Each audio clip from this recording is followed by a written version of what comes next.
Cool. Do you still want Monday at the top of the hour? Yes, please. All 3 hours now. Let's try it out all three. So, like, beginning and middle of each hour? Yep. You have the third that's coming up. Okay.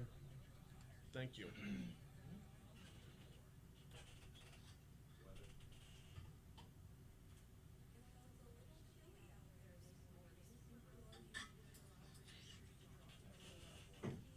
Let's groove tonight.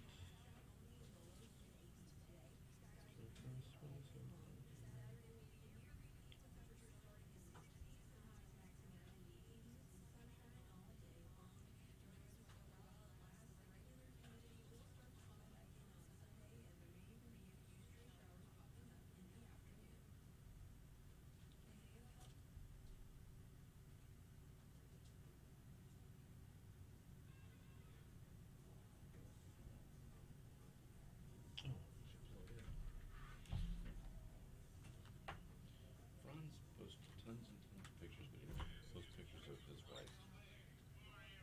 Yeah.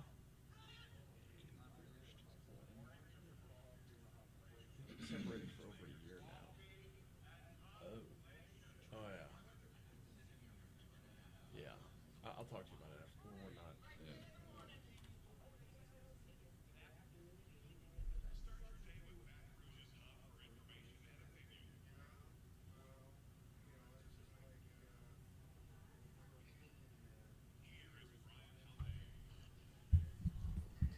.606 Talk 107.3 FM, WBRP, mornings with Brian Haldane, off and running. Brian here with you, Jake Barty producing. We got a full house ready to roll. We've got a big show lined up today. I'm going to tell you right now, we're going to dedicate at least 3 segments of the show today to taking a look back at 20 years ago. Tomorrow will mark the 20th anniversary of 9/11. And we've got Paul Viollis lined up to talk about that in the 7 o'clock hour. We've got Paul Rosenzweig in the 8 o'clock hour, and a bit of a news coverage of it here in the first hour as well. We've got Haggai Davis hopping on board at 6:35 to talk a little tech. I want to talk about getting out of a cell phone contract. This was a big deal last week. Number of people were really, really miffed at AT&T. Now, truth be told, next storm comes around, you could be really, really miffed at Verizon. It's kind of a crapshoot. But you know how we do. We get real, real mad. We act on it. We deal with the repercussions later, and then get real, real mad and act on it. Check the external.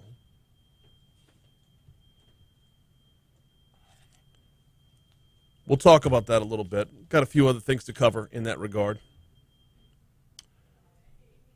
Also, want to talk about putting the oil and gas industry back together in the wake of Hurricane Ida. I want to talk about the gas shortage.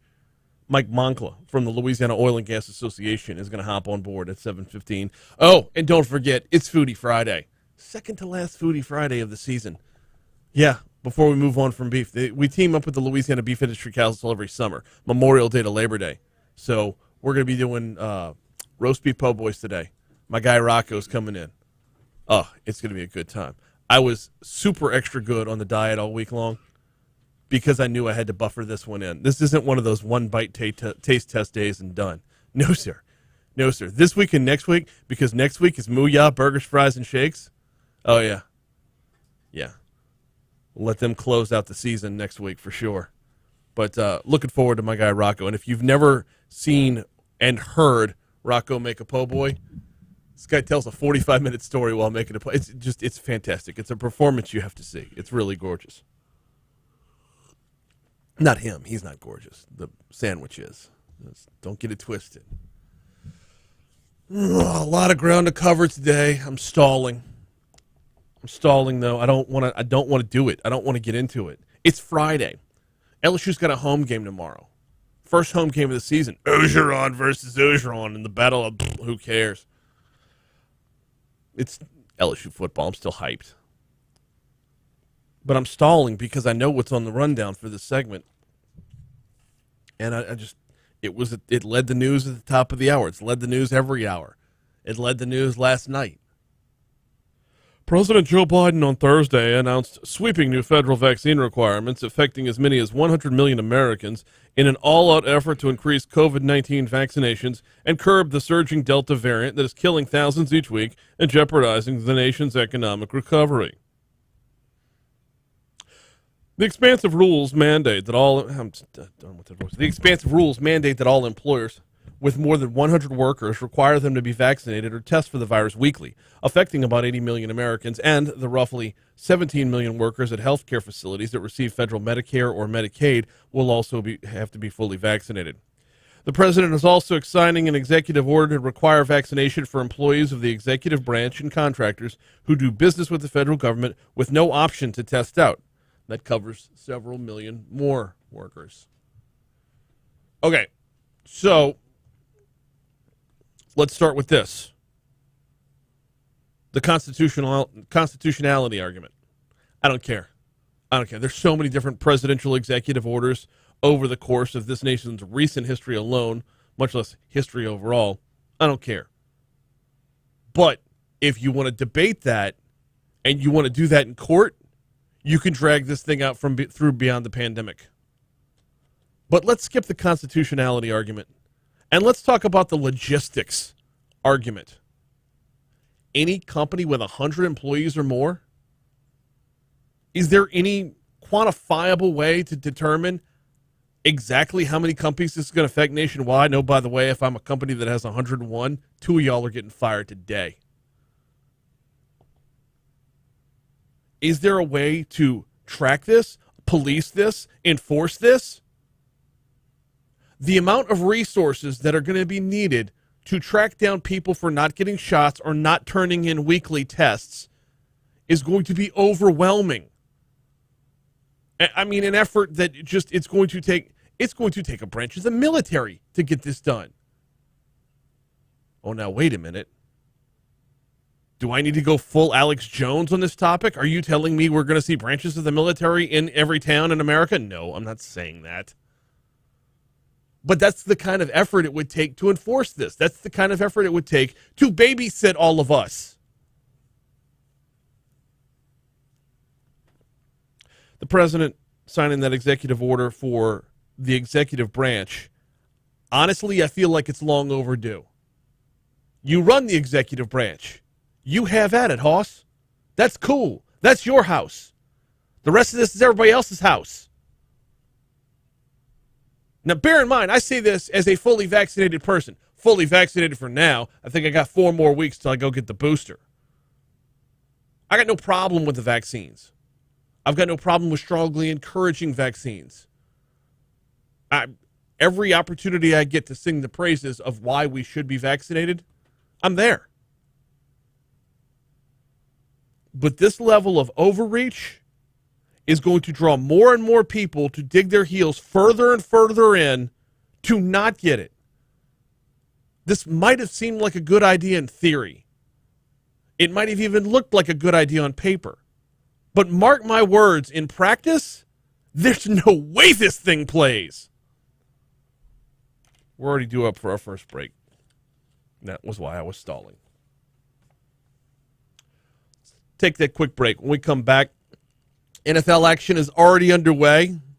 The Dallas Cowboys have already lost. Sorry. LSU Tigers kick off tomorrow. Saints kick off on Sunday. We'll break it down in just a little bit. Before we take that break, though, got to tell you about the folks over at Mathern's. This is my last opportunity to tell you about it before the weekend. If you're tailgating tomorrow on any level, swing by Mathern's on Nicholson in the Nicholson Gateway Shopping Center. Grab your beers. Grab some hard liquor if you want. Wouldn't recommend toting around glass bottles over campus all day long, but do what you gotta. Grab a bite. They've got to-go meals. They'll hook you up with a to-go meal. And if you're setting up your own tailgate, you can get set up with everything you need for that tailgate because, it's a full-service grocery store. Mathern's on Nicholson at Skip Bourbon Drive, right across the street from Tiger Stadium. They got a location downtown as well. If you're taking that little, what's the Touchdown Express bus that runs back and forth? Yeah, you can start downtown, make your way back towards campus. Heck, you start downtown, make your way back towards campus, hit up Mathern's again and reload. Boom. That's how we do. 2 locations of Mathern's. They got you set for game day. Who was off air? 104.9. Okay. When I say check the external, turn your headset on to EXT. That's the very first way to know if we're the ones off the air. You hear that tone, that should be an automatic. That's the first time you've had to deal with that. But that. I thought you said when you say check the external, get out of the No. That's when that tone goes off. That's an alert that somebody's off the air. So we need to. First thing we need to do is make sure it's not us. And it is us if I hear that. If you hear static or whatever. At which point you'd get up and go down the hall where the little button's at. And hey, good morning, Christy. The wife's up and watching.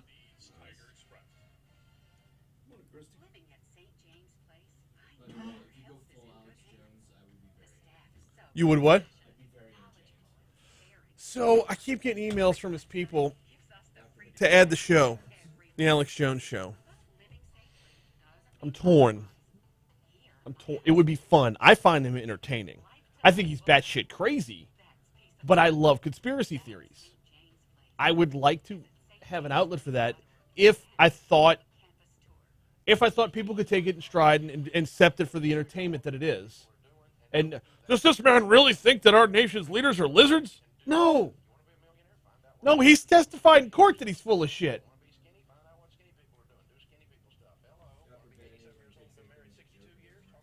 Right. He's dangerous. He's not dangerous. You're dangerous if you believe him.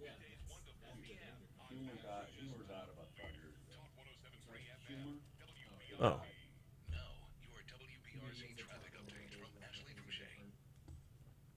Did you get that cut I sent you?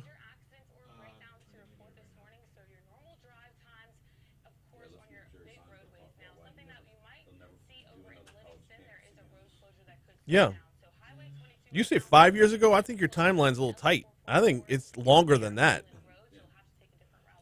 1991, a movie came out called PCU. Starred Jeremy Piven, Jon Favreau, David Spade.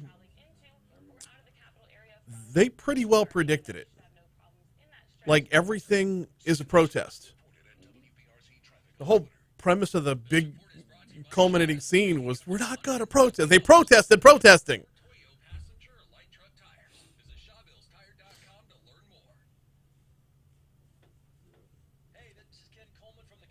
Hey. You can listen to me weeknights from 11 p.m. to midnight on Talk 107.3 FM, the new flavor of talk in Baton Rouge.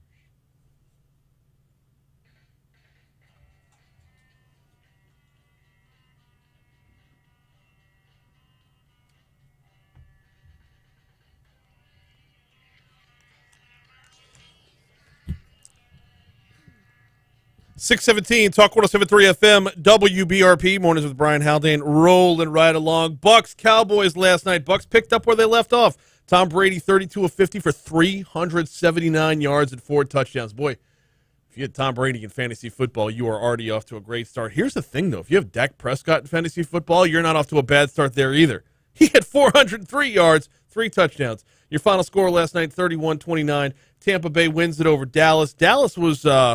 looked like they had it in hand before Tampa puts together I guess about a 2-minute drive to reclaim victory. Coach Bruce Arians says he has no doubt, or had no doubt, that it was going to play out the way it did.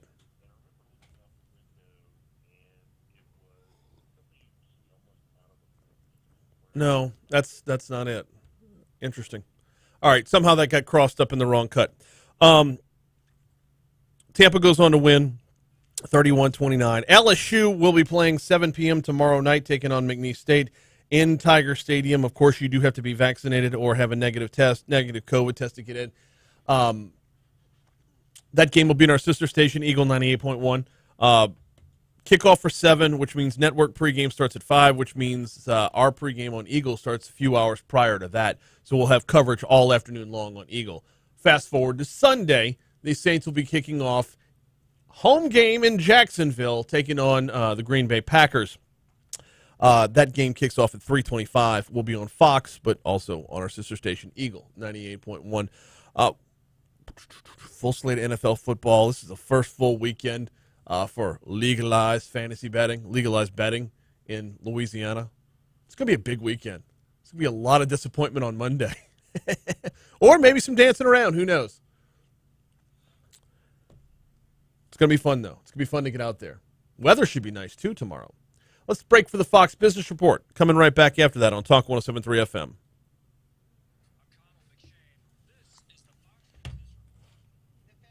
Did I send you the wrong one?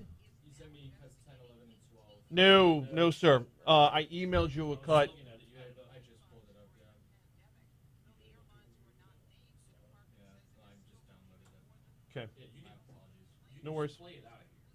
Oh, I can? Yeah. You just hit that and make sure that that's in full when you play it. Game actually not even download, like you can just broadcast. You have to go to the online to watch the game. And I would have had it ready then. It's on ESPN Plus or SEC Network Plus. is it? That's what the ESPN account is saying.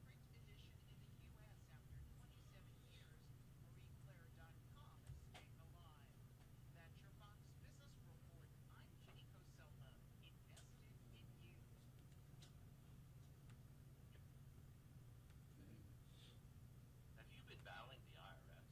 Has the pandemic set you back even more tax-wise? Hi, I'm Kerry Bryson with Bryson Law Firm, headquartered in Lafayette, Louisiana. As you strive to get back to normal, now is also the time Yeah. to get your tax life back to normal. And this is especially true if your finances were hit hard by the pandemic. I know it's hard to see a way out from your tax struggle, but you need to know that tax resolution plans are based on your current income. That means post-pandemic income. Yep. So if your It's income is down, streaming game now is only. the perfect time to solve your tax problem. Let Bryson Law Firm create a custom plan based on what you can afford now, not what you made before the pandemic. Make freedom from the IRS part of your new normal. Call Bryson Law Firm today. 225-6714 to schedule your free initial consultation with your local tax resolution lawyer, or visit us at BrysonLawFirm.com. At Pigs Pre-K, the growing enrollment is no playdate. She needs more teachers certified in early childhood development. Indeed can help her hire great people fast. Indeed you do. With Indeed Instant Match, Most of New Orleans show you already has quality power. candidates whose resumes on Indeed. Yeah. Remember how dire it seemed when CBS was reporting on that last week? Yeah, October before you get power in New Towards your Orleans. first sponsored job. Terms and Now, conditions apply. Hold them down except for a couple of neighborhoods. Law practice. Be your own boss. Call all the shots. Yep. But have things Of course, like the billing, boss is still HR, timekeeping, and all the other pedestrian. management They're stuff all turned your still dream trying. into a nightmare? Take charge of your practice with Lexicon. We're the intersection of practice management software and legal support services for your firm. You'll get more billable and livable hours back. those homeless Lexicon people. marks the spot for all your practice management needs. Visit lexiconservices.com/intersection to get the whole story or schedule a call. Now, your WBRZ traffic update from Ashley Fouché. Major accidents or breakdowns to report this morning, so your normal drive times, of course, on your big roadways. Now, something that we might see over in Livingston, there is a road closure that could slow you down. So Highway 22 right now is completely closed between LA 444 and Bear Island Road, so you'll have to take a different route there. So you can take Highway 16 to Highway 444 to get All right. those delays. But also, the interstate's looking good too, so no problem. Sorry, y'all. I'm just hopping in on the YouTubes here. Galen, beautiful weather today. Yes, sir. Eric says Demco management sucks. That is all. They're having their troubles. I'm gonna have David Latona back on probably on Monday to talk about it. Can we switch electrical companies? That's been a point of contention for me for some time now. We have no oversight or say in that regard. All right, those cuts that's where we're gonna use these here. Good morning, day 11, no power. Still not seeing any progress in that area. Electric companies are monopolies. Yep. As are cable companies. Say again? As are cable companies. Well, yeah.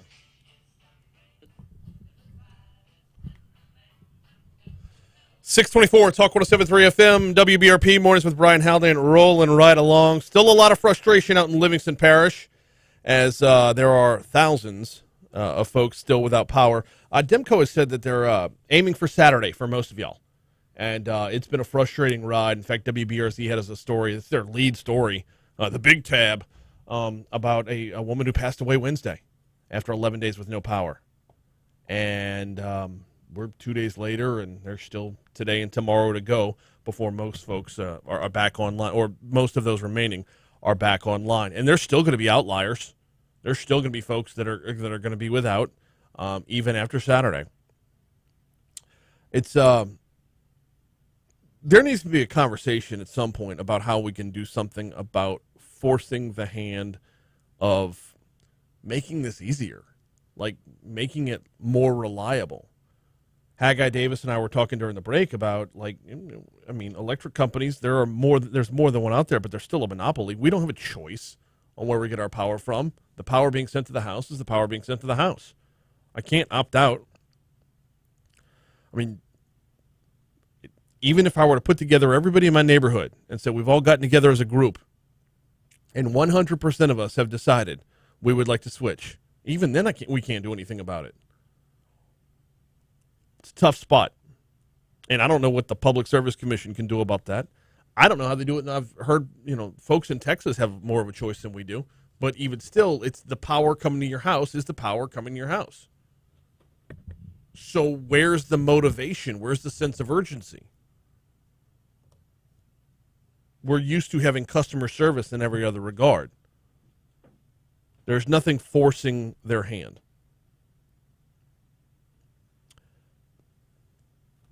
We'll dive back into that later on in the show. Right now, though, want to take a look ahead to tomorrow. Tomorrow will be 20 years.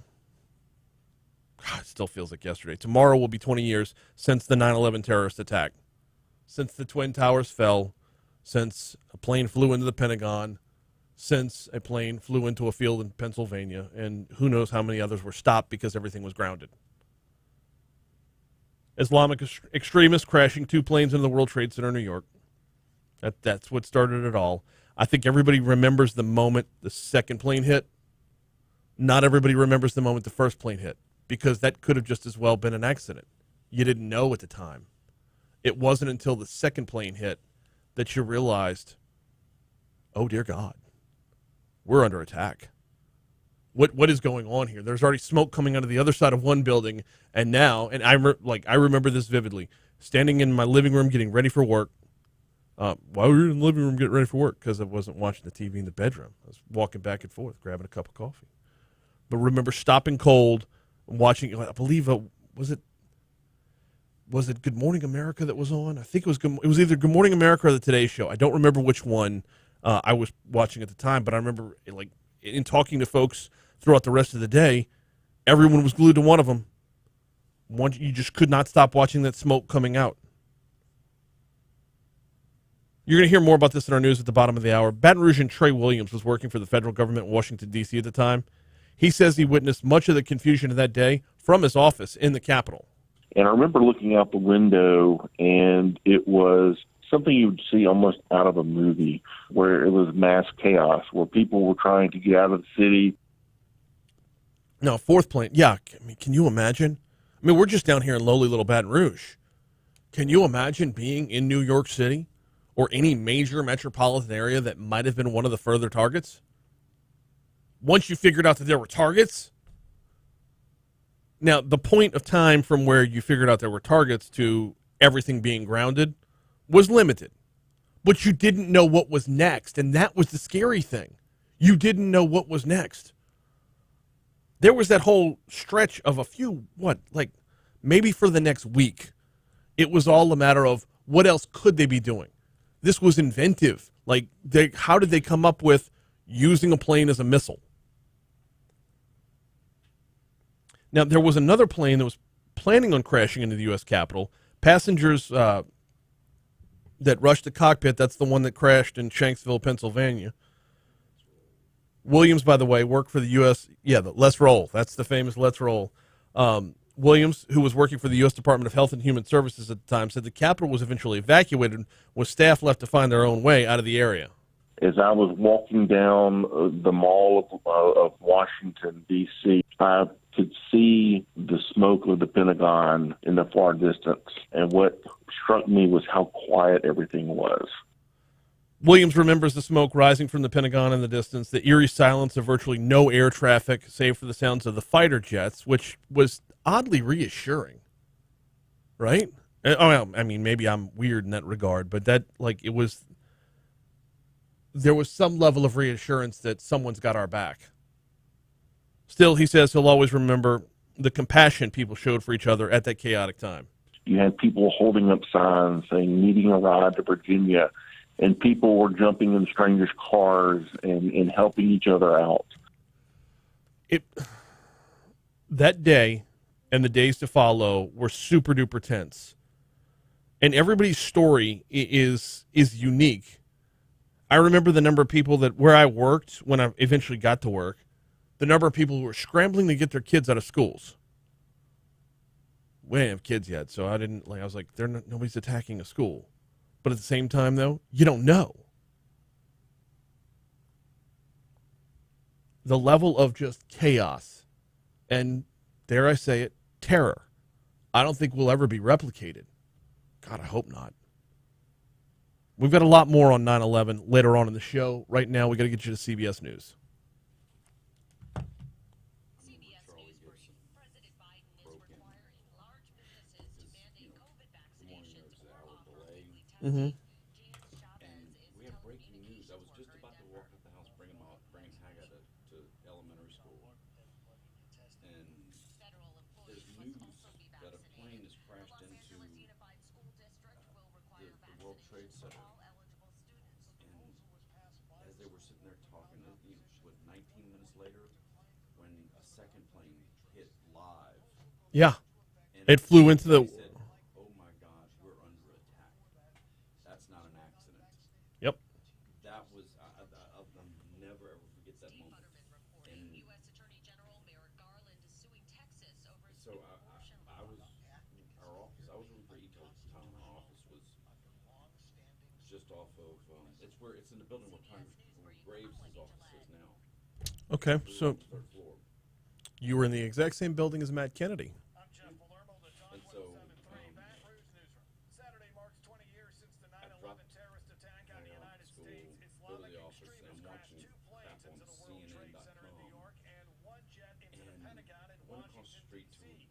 Pat Ruggie and Trey Williams was working for the It federal used to be government a in bar, D.C. at the now it's a time. restaurant, He says he Pelican witnessed or much of something the like that. confusion on that day And from his office. That's closed. Yeah, I know it is. Uh-huh. At the time, it was still a restaurant. Yeah. It was a bar restaurant. I went over there about 9:30, and the guy was like, he was cleaning up The and setting National up. He's like, Hurricane Center is monitoring he three said- tropical systems I said, "Are today. you guys State open? I know you got a lot of climatologist TVs." Barry He said, "We're not Kine open, says but if you that's want to not come a in, surprise. have a cup of coffee, sit down." And he and I sat at the bar for 2.5 hours, and all of a sudden the lunch crowd starts coming in, and we watched the towers come down together. Just the two of us sitting in this place. Yeah. I know the guy's name. Tropical Never seen him depression could since. form Sunday or Monday in the southwestern just went Gulf, home. but at this time, not a threat to Couldn't take it Louisiana. anymore. If you Yeah. or a loved one is So I was still working in the hotel business at the time. And counseling available and I think I was watching the Today Show. I think it was Matt Lauer that was on. And this was before we all knew he was a creep. But I remember watching... I'd gotten a call from work that morning saying, hey, it might be kind of confusing getting here because there was an accident in New York that a lot of people are freaked out about. I was like, okay, so I turned the TV on. I don't normally watch TV in the morning. I'm always like lifelong radio guy for the morning. So and I didn't even have my radio on yet either. I had been up late the night before setting up for a conference that was going on at my hotel that day. Like I was like a one-man show for the sales department. Like I set up the banquets, I broke down the banquets, I sold the banquets. Like it was just me. So I was coming in late to begin with. So I was just getting up and I turn it on. There's the smoke coming out, blah, blah, blah. And then as I'm like, I may have had it on for like 5 minutes at the most. And boom, there goes the second plane. I mean, it was, yeah, just stunned. You know how in Rotary we have the offsite fellowship? Yeah. The The very first off-site fellowship I went to was September 12th, Oh gosh. and it was at the Capillary United Ways building. Yeah. And there was a bunch of people there that had kids in New York, and they couldn't get in touch with them. And I had to explain to them the main cell site switch. We're on top. Yeah. The antennas were on top. The switch were on about the 12th floor. Okay. And AT&T's, or 9X's, there was 9X back at the time, it was long before Verizon ever existed. 9X had their main switch for Lower Manhattan in the World Trade Center. And there was no redundancy, no failovers. Right. So when the towers go down, nobody can call in or call out of Lower Manhattan Yeah. because those switches didn't exist anymore, and nobody understood that. And so I'm sitting there trying to tell these folks, it's like that building on Goodwood and Lobdell, the big red brick building with no windows. That's Bell South AT&T's main switch for Baton Rouge. Yeah. All landline phones are switched through there. You lose that building and nobody can communicate in Baton Rouge at the time. And that was the kind of stuff that started getting explored as to what the potential targets would be. The nuclear power, Riverbend, and the bridge. And Exxon. And Exxon. And those three, everybody kept talking about those three for like the next, I don't know, month. And I'm like, You fly a plane. stop, you're freaking me out. Yeah, you fly a plane into Exxon and You fly a plane into Riverbend. yeah. More than that, you fly a plane into that Mississippi River Bridge. I mean, we've still got the old bridge, but that's I-10. 150,000. Do what? cars. They ain't thought of it yet. They ain't listening to this show. Do you want me to lead you in with Tech Gumbo, or do you want me to do it first? No, bump back in with Tech Gumbo. Yeah. Tech Gumbo, legally served, and Crime Stoppers are the only three that start off.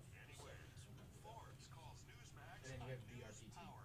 Okay, thank you. Tens of millions of Americans are watching Newsmax TV. And go to Newsmax.com for breaking news.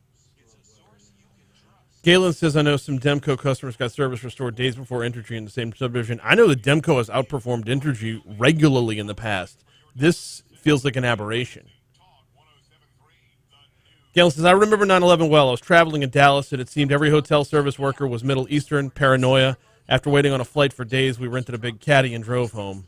Since temperatures started out so low, they'll max out only in the low to mid 80s today. Skies will be clear all day long. Saturday will be a near repeat with temperatures starting in the 60s. Eric says, Exxon's way more likely to cause more damage, but Formosa's worse.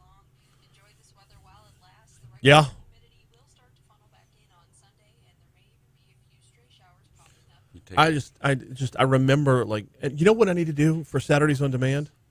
I got to put my episode with Matt Kennedy in there because I have him tell his 9/11 story.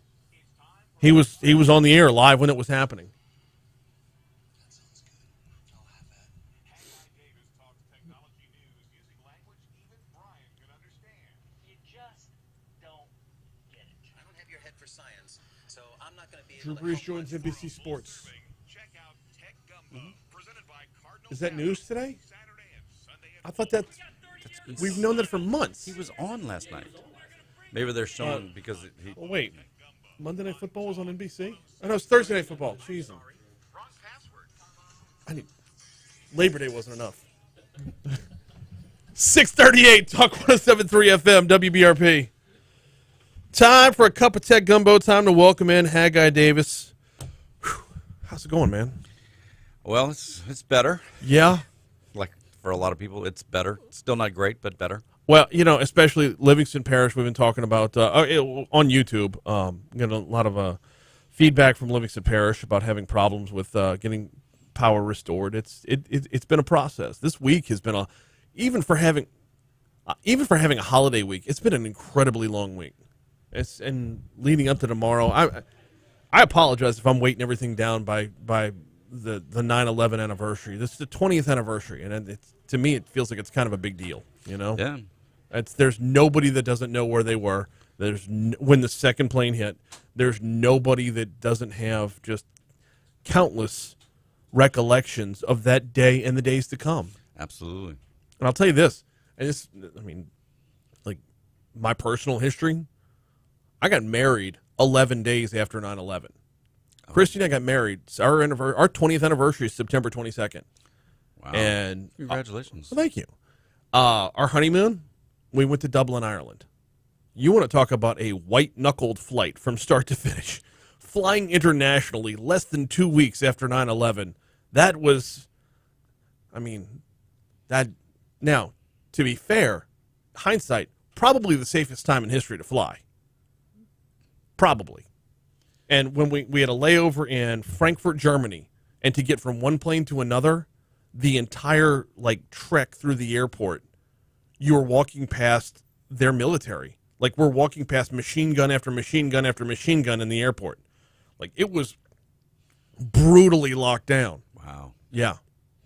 That last leg from Frankfurt into Dublin, as we got off of one plane and onto a Lufthansa plane to take us the rest of the way, it was finally landed in Dublin. It's like, that was an ordeal. That was exhausting. And all we did was sit there. So like I said, there were so much changed. And even then, we didn't have all of the regulations and everything that we have today. You didn't have all the TSA check-ins yet. Exactly. You didn't have to take off your belt and shoes to get on the plane yet. You didn't have to go in socks. Like that wasn't a thing yet. It wasn't fully developed. And the shoes thing didn't happen right away. That was much later. No, they had a shoe bomber. Yeah. Which, whatever. I know. Anyway, that's not what we're talking about in this segment. What we're doing, instead of looking forward to tomorrow, is looking back on the last few weeks, and this is where I want to lead off today. The number of people who are just downright PO'd at their cell provider. Mm-hmm. More so AT&T than any others after this particular storm. But I got flooded with it. Not flooded, sorry. That's poor terminology after a hurricane. I got bombarded with a number of emails about how do I cancel my cell service. And I said, you know what? We're just going to make this a segment. We're going to make this Cup of Tech Gumbo. How do I cancel my cell service? So there's several things you can do. The first thing you have to do is call customer service department. Ask them, talk to them. I'm having issues. But you need to document what's going on. When you call customer service, you need to, have actual reasons why the termination request is in place. Somebody dropped calls, poor reception, it doesn't work at my house. And you have to have very, very specific reasons. And then when the first line person says, well, I'm sorry, you're under contract, we can't let you up. That's what we all get, and that's when we all quit. Well, if you're really committed to it, then you escalate, ask to speak to a manager. Sometimes that'll work. Those are turned into bad words these days, though, haven't they? When it just depends on how mad you are and how far you want to push it up the ladder. Okay. Once you've tried that and that fails, the next thing you can do is actually try to sell your plan. Really? Yes. Believe it or not, this is the thing where if you find somebody, let's say you've got somebody who's really upset with AT&T and they're wanting to leave AT&T and you're very, very upset with Verizon, you can, if you go to the companies and say, look, we just want to swap carriers. Okay. The carriers will go along with that because, AT&T's losing customer but gaining one, Verizon's losing one but gaining one. And so they're more amenable to doing things like that. You can also ask, about on your contract, just renegotiating the contract kind of thing, or changing different plans. They'll do something a lot of times to try and keep you. The next thing you can do if you're with one carrier and you go to the other carrier store, tell them, I'm still under contract. Is there something that you can do? Does your phone, your carrier, will it absorb my contract? Kind of thing. So Okay. if you're with AT&T and you're wanting to switch to Verizon, will Verizon pick up your contract or pay it off? Right. Or will T-Mobile, those kinds of things. Basically, will you help buy me out? Exactly. The next thing you do, you have to assess your contract. Number one, if you don't have a copy of what you signed or have an agreement, on some kind of way to know what you're obligated to under the contract plan that you're signed, you've already lost the argument. You have to know what it is exactly when you got that $200 phone, which actually is a $1,200 phone that was subsidized by $1,000. Then, because that's why those companies have those contracts, because they're going to get their money back, pretty quickly before they make their profit long term. You have to know what's in that contract, and then look for any kind of clauses that will allow you to modify your contracts, kind of thing. And then if it may be that you just have to do the early termination fee, which is that's okay. There's a buyout. Right. If you're in a 36-month contract and you're still 18 months, well, it's going to be $10 a month to buy out, so it's $180 early termination fee kind of thing. One more thing, if you're early on, if you just switched 2 weeks ago, and there's a 14-day grace period or a 21-day grace period kind of thing. Yeah. But you're going to have to give that phone back. You Right. don't get to keep the phone. Right. So, yeah, the grace period one is probably the one that's a lot of folks will fall under, because if a contract automatically rolls over, does the grace period pop back up again? Most contracts don't automatically roll over. After you go past your if you signed a 2-year deal when you started, after that, most contracts go to month. Most plans don't say, okay, you automatically renew for another 2 years. Okay. Wait, let's pause right there, because I want to get into how to properly cancel within that period. And I also want to get to, when we get back from the break, making sure that all of your data remains your data.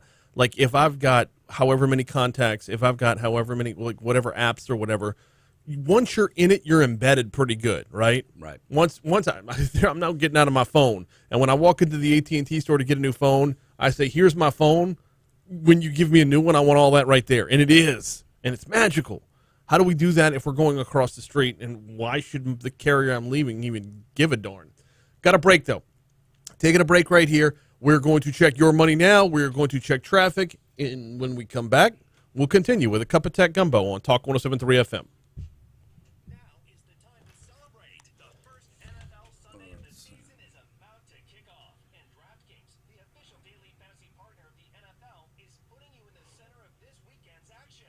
New customers can get a free shot at a $1 million top prize with their first deposit by signing up using code LA Sports. Get in on the action now.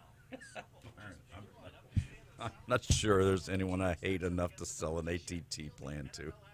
Well, just wait till the next storm when a Verizon tower bites the dust. And then you'll hate them equally. Oh, so good. Basement coffee, so good. So several questions about 5G, and we actually spend a good bit of time on the show this weekend talking about 5G and where it works and how well 5G in Louisiana is sparse at best Yeah, it's crap right now. because they don't have enough cell sites. Well, yeah, but all those cell sites are going to give me, like, rickets or something. Well, it's going to cancer, but yeah, that's going to make you glow and Well, the thing, though, is the 5G towers cancel out the vaccination, so where I go back to normal. there you go. That's a good point. We've talked about it before. 5G cell sites. You're going to need 10 5G cell sites for every one 4G cell site, Yes. because the 4G cell sites are 200 foot and they reach out about 4 or 5 miles.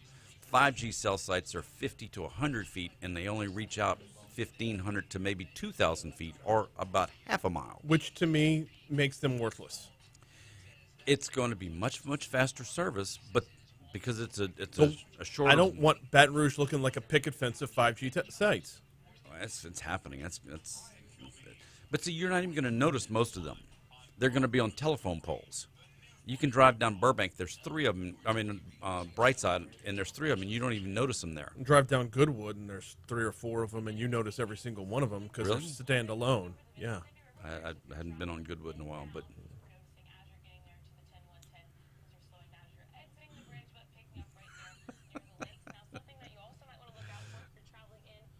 You want to do physical therapy spot after?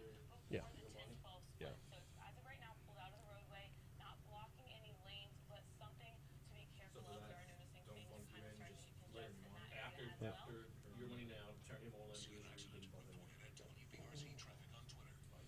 This report is brought to you by Shawbills, where you can get up to $170 with the purchase of 4 Toyo passenger light truck tires.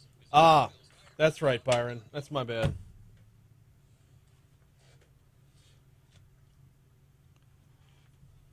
The 5G towers activate the vaccines. Nice. Well played, Byron. Well Yeah, played. I did not see that coming. The Delta variant is hurting their bookings and further delaying a recovery for the travel industry. American Airlines says a slowdown that started in August has continued into September, and the airline further lowered its outlook for third quarter revenue. United says its flying and revenue are both weaker than previously expected. Southwest says leisure travel, too, has weakened with more cancellations and softer bookings for September and October. The beauty industry is worth some $500 billion annually, and the pandemic has led to a sharp rise in the proportion of sales being carried out online. Now, a London-based beauty startup is It really is interesting. You know, everyone is hating AT&T right now because they were down for 36 hours during the storm. Yeah. But just give it a week. You're gonna the people who are on Verizon are gonna hate Verizon for some reason. People who are on T-Mobile. It's the nature of what we do. You think of how miraculous what these little contraptions do. Oh, the modern day marvel, the engineering that goes into making cell phones work.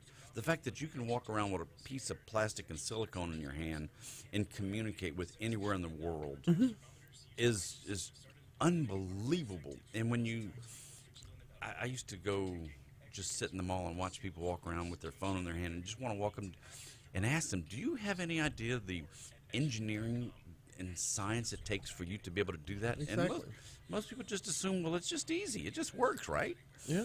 You don't understand what has to happen and the investment that it took to get it all to work. That's the part that just fascinates me. Yeah.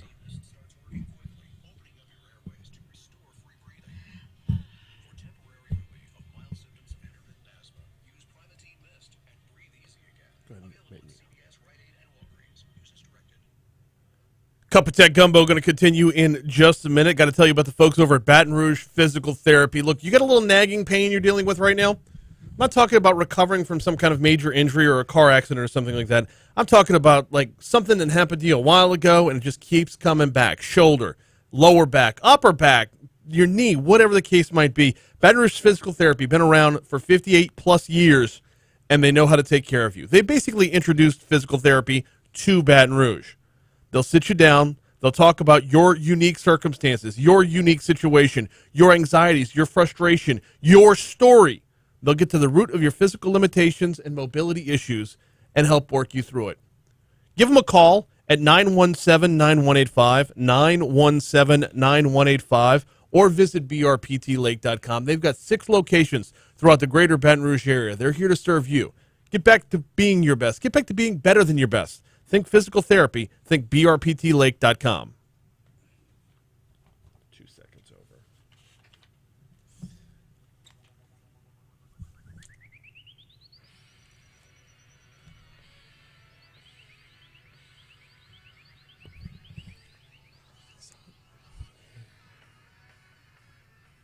.653 Talk 107.3 FM WBRP. Couple more minutes to go here with Haggai Davis for a Cup of Tech Gumbo for a full serving of Tech Gumbo Saturday and Sunday at 4.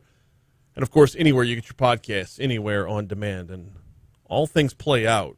Nothing, like, pops up. No preemptions this weekend, right? I mean, like, we're good to go for a while. I mean, the way that storm rolled through. Yeah. Like, anyway. So we're talking about canceling cell service. One more important point when you're trying to get out of your contract, Yes. don't lie. Oh? Don't make up things. If don't say, hey, this cell phone's making monkeys fall out of my attic. Right. So, this because of your cell phone, I get unicorns in my front yard or something. Mine attracts ridiculous. bears. I don't know if you knew that. Bears, Haggai. I get that, So don't fabricate things. You have to tell your cell phone company the truth, because if they say, well, show me proof, they're going to call your bluff. Right. So you got to be honest. Say, here's documentation. Here's what's going on. You're much, much more likely to actually get out of a contract if you can show, real cause. It's not just because I hate AT&T or I hate Verizon or I hate you, cell phone carrier. That's not going to work. Right. If I've been out, I have this many outages. There's not good coverage here at my house like I thought there was going to be. I can't make cell phone calls from my house. Those types of things. Now you have something to work with, but you have to show actual cause, and so don't lie. Don't try and fabricate and make things up, because they will call your bluff on it. Okay.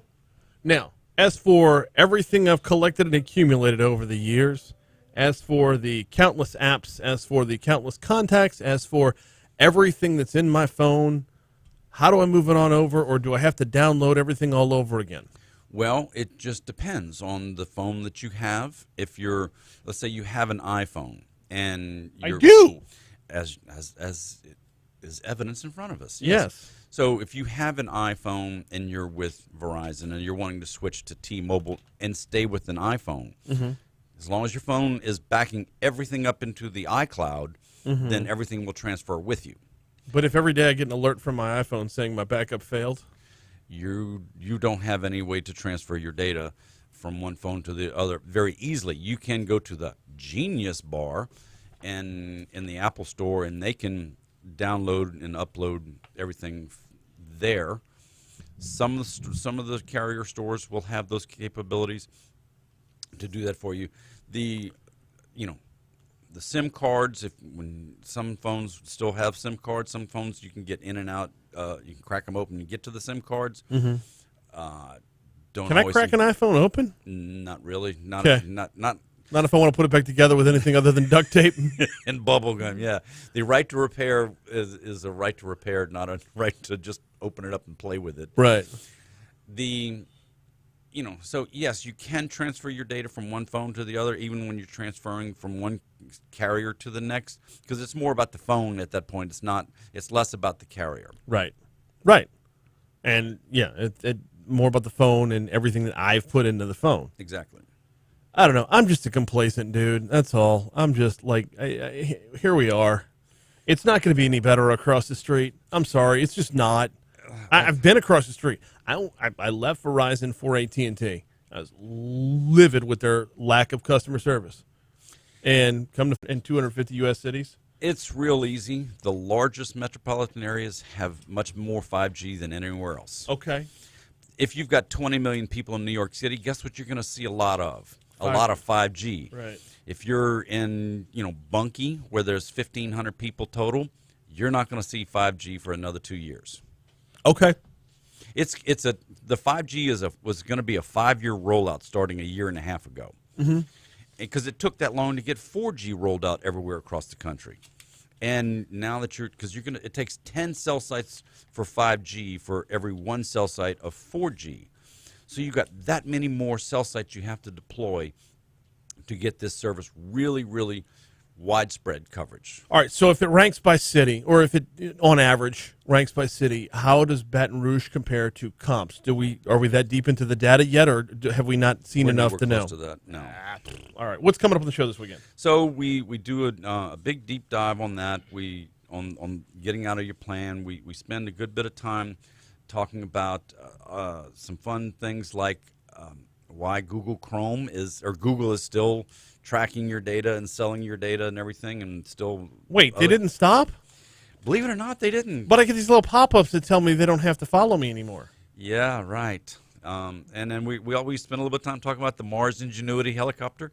Just finished its 12th mission. That's cool. They said they were only going to try for 5. They hoped that this thing would fly 5 times. And they got 12. It's already 12, and it's got mission. It's the Tom Brady of space copters. It absolutely is. It really TB12. is cool. Yeah. Saturday and Sunday at 4 right here on Talk 107.3 FM, and anywhere you get your podcasts on demand. He's Haggai Davis, host of Tech Gumbo. We always appreciate it, sir. You bet. Here comes CBS. Protect your retirement. The Presley Group time.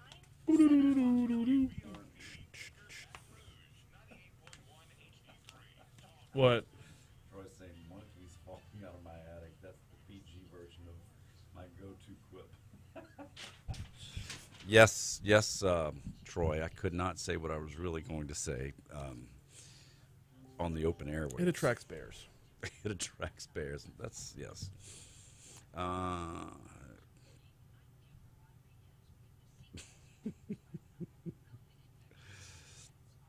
yeah, I've competed against AT&T, used their service, sold their service as as a third party for 30 years, and I've hated them for 30 years. They're just You've hated who? AT&T. Yeah. It's.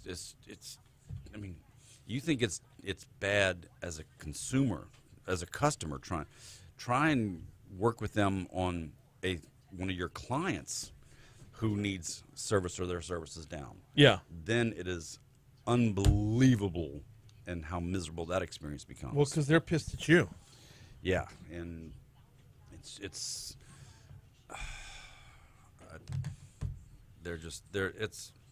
in the modern, this AT&T we have now is just Southwestern Bell with a different logo. That's the biggest problem. Yeah. I mean, AT&T when I started off was based out of New York, White Plains, New York, I believe. Okay. But Southwestern Bell bought them and just changed the name of Southwestern Bell to AT&T and moved their headquarters down to Dallas. And it was not a good move. It was a good move for stockholders, but Well, yeah. nobody else in the world enjoyed That's- it. Ooh, hey. Yeah. Louisiana game developers unite to raise funds for storm relief.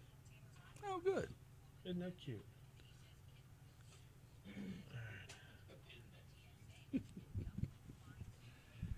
All right. Yes, I was sir. gonna say Facebook. I was going to say, all right, YouTube, I'm out. Yeah. Appreciate you, man. Thank you much. Every time. Hey, what's up with the Guaranteed Podcast Network or whatever? I don't know our role in that yet. We're growing original content. I don't know about taking existing content yet. I'm gonna get with you, Haggai, Franz, not you or Haggai, you, Googs, Franz, and 2 or 3 more, and see what we can do from talk standpoint.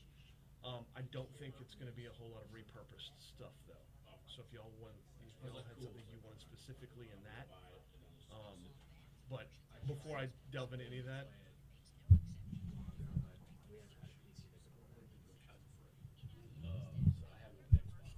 A lot of this is if you build it, they will come. I'm like, well, okay, but we're going to start counting what I've built before that. So that's, I mean, for me, I'm diving in starting next week with Cool Story Bros going to go up, and then I'm going to start doing a daily recap of the show as well. But as far as bringing everybody else into the umbrella, yeah, I want to make sure everybody's taken care of.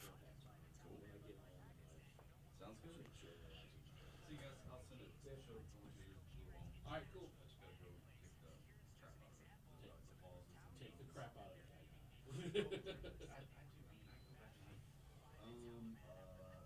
I do that too with mine. Clearing all that stuff out. We normally record about 20 minutes. And I take 2 minutes worth of dead air or stupid out of it. Yeah, I do that. I'll start talking. Like I'll go through it and like I'm listening to myself. Like, God, how many times do I say like constantly. 72 per hour for me. Not really. I say you got that down. But yeah, just send it to me. I've got to get all the other shows in because I just got your one. Go do it. All right, guy. You too. I'm gonna turn these lights down just a little.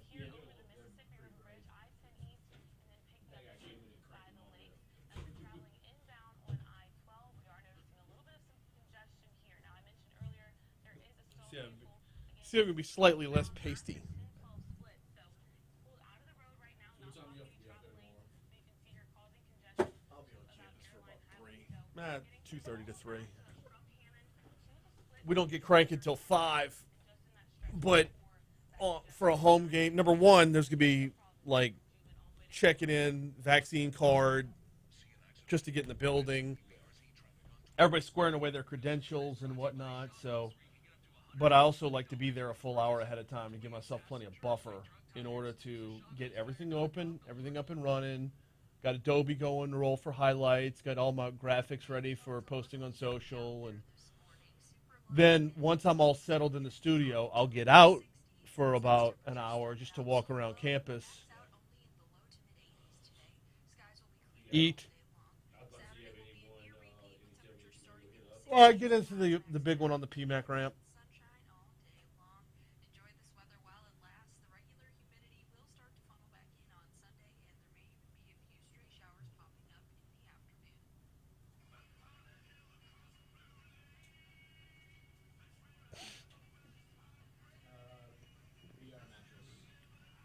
Cool.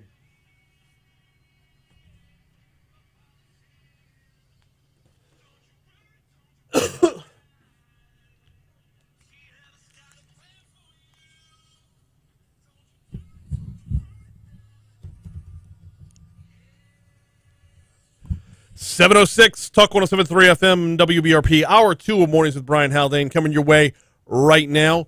We are set up for a big hour this hour. I want to talk about, well, predominantly two things. Number one, getting our gas situation squared away. Mike Moncla from the Louisiana Oil and Gas Association is going to hop on the hotline in our next segment. How bad did the oil industry take it? Like physically in the Gulf, how bad did the oil industry take it through Hurricane Ida? We've heard so much about the gas shortage on land. What did the oil industry experience out off the coast? So, but yeah, we will dive into the gas shortage in town, how long that's likely to continue, how long we're going to see it further down the road, further down I-10 as well. That's at 7:15. 7:35 this morning, Paul Viollis, security expert, law enforcement expert, long-time career in law enforcement. Paul Viollis, he's a regular on the show. We check in with him every time we have security questions or law enforcement questions or terrorism questions. Well, this is a big day. Well, more to the point, tomorrow's a big day. I want to talk with Paul, not just about where we're at right now with a resurgence of the Taliban, with a possible resurgence of Al-Qaeda, but also want to hear his story. He's got a lifetime of experience in law enforcement. I want to hear his 9/11 story. So that's still coming up this hour. Going to get you to top stories and trending in just a minute, but I do have to tell you about the folks over at the Baton Rouge Mattress Outlet. How'd you sleep last night? Head hits the pillow. Is everything all nice and smooth underneath? You looking at a good night's sleep, or you looking at waking up after tossing and turning in a lumpy mattress? Are you waking up after sweating the whole night through because it's just too hot in the bedroom? Well, Baton Rouge Mattress Outlet can help you out in both of those regards. Check out a hybrid mattress. Get yourself the cooling gel. It works wonders. It's amazing. And also, make sure you're on the mattress that's right for you. If you swing by 4065 Florida Boulevard or the corner of Jefferson and Hoosier 2, Mitch Kimball and everybody on Mitch's team encourages you to test drive a mattress. Lay down, try it out. Try out as many as you can until you get the whole Goldilocks situation and you find the one that's just right for you. 4065 Florida Boulevard in Mid-City or the corner of Jefferson and Hoosier 2. Need to give them a call? That's fine. If you need directions, 930-5779. There's always great deals running. He's always got the financing deals running. And as always, mention you heard about it here, and you will get free delivery at both locations of the Baton Rouge Mattress Outlet. All right, top stories and trending. Let's go.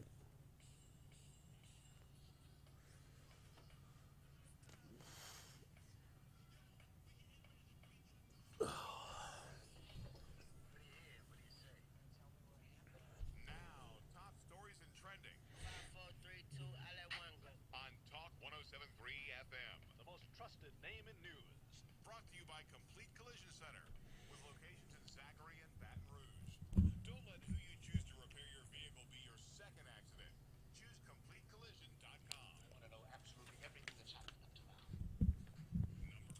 The Baton Rouge Fire Department will join the community this Saturday in honoring all who lost their lives on September 11, 2001 by observing a moment of silence at 7:46 a.m.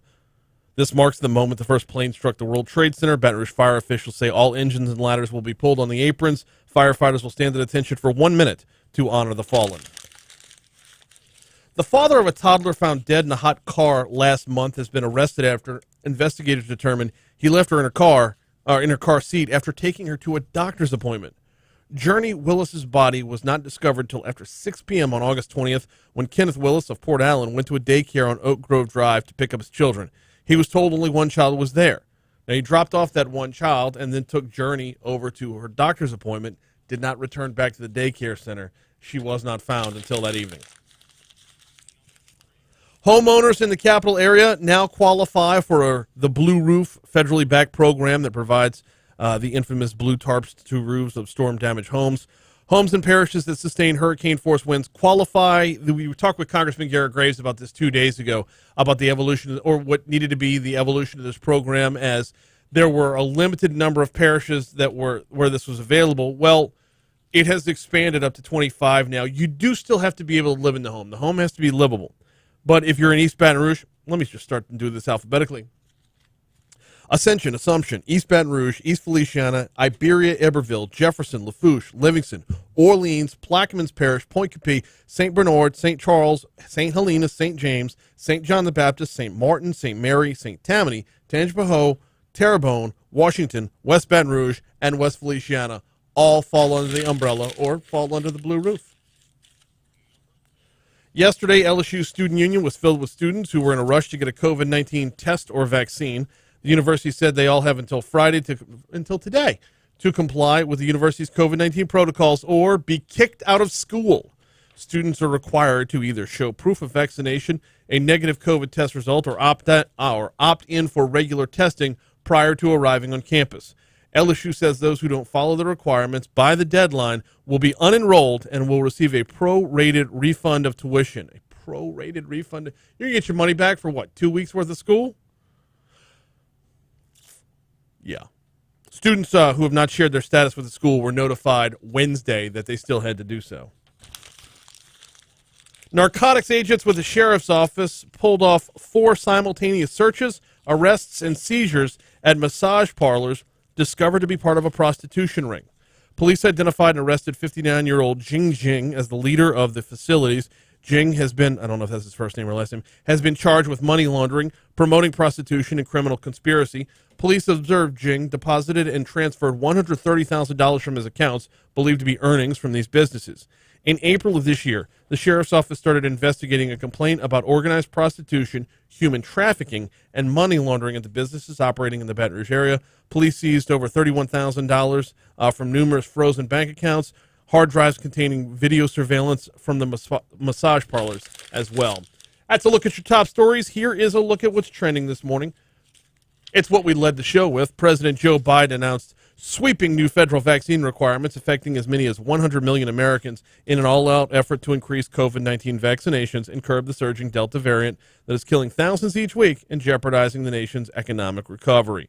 The expansive rules mandate that all employers with more than 100 workers require them to be vaccinated or test for the virus weekly. It also requires vaccination for employees of the executive branch and contractors who do business with the federal government to get vaccinated. There's no option for testing out of it as well. That's your top stories in trending. We are due up for a break. When we come back, let's talk a little oil and gas. Mike Moncla joins us next.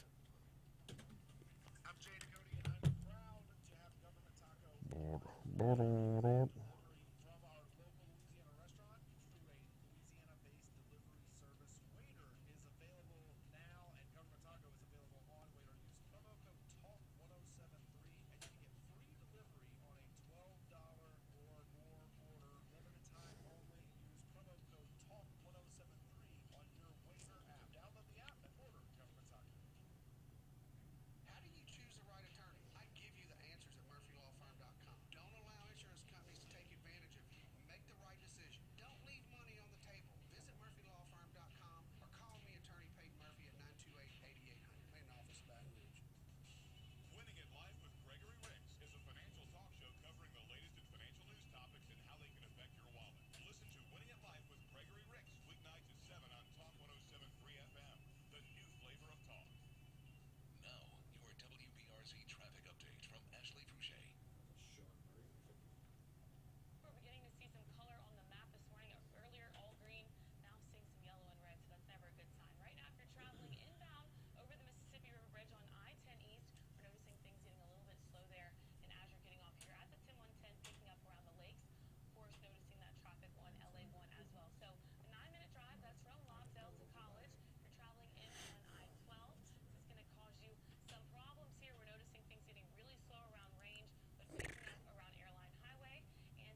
Oh, crap. We're supposed to call him. No, you don't. It's going to be problematic, isn't it? It's okay.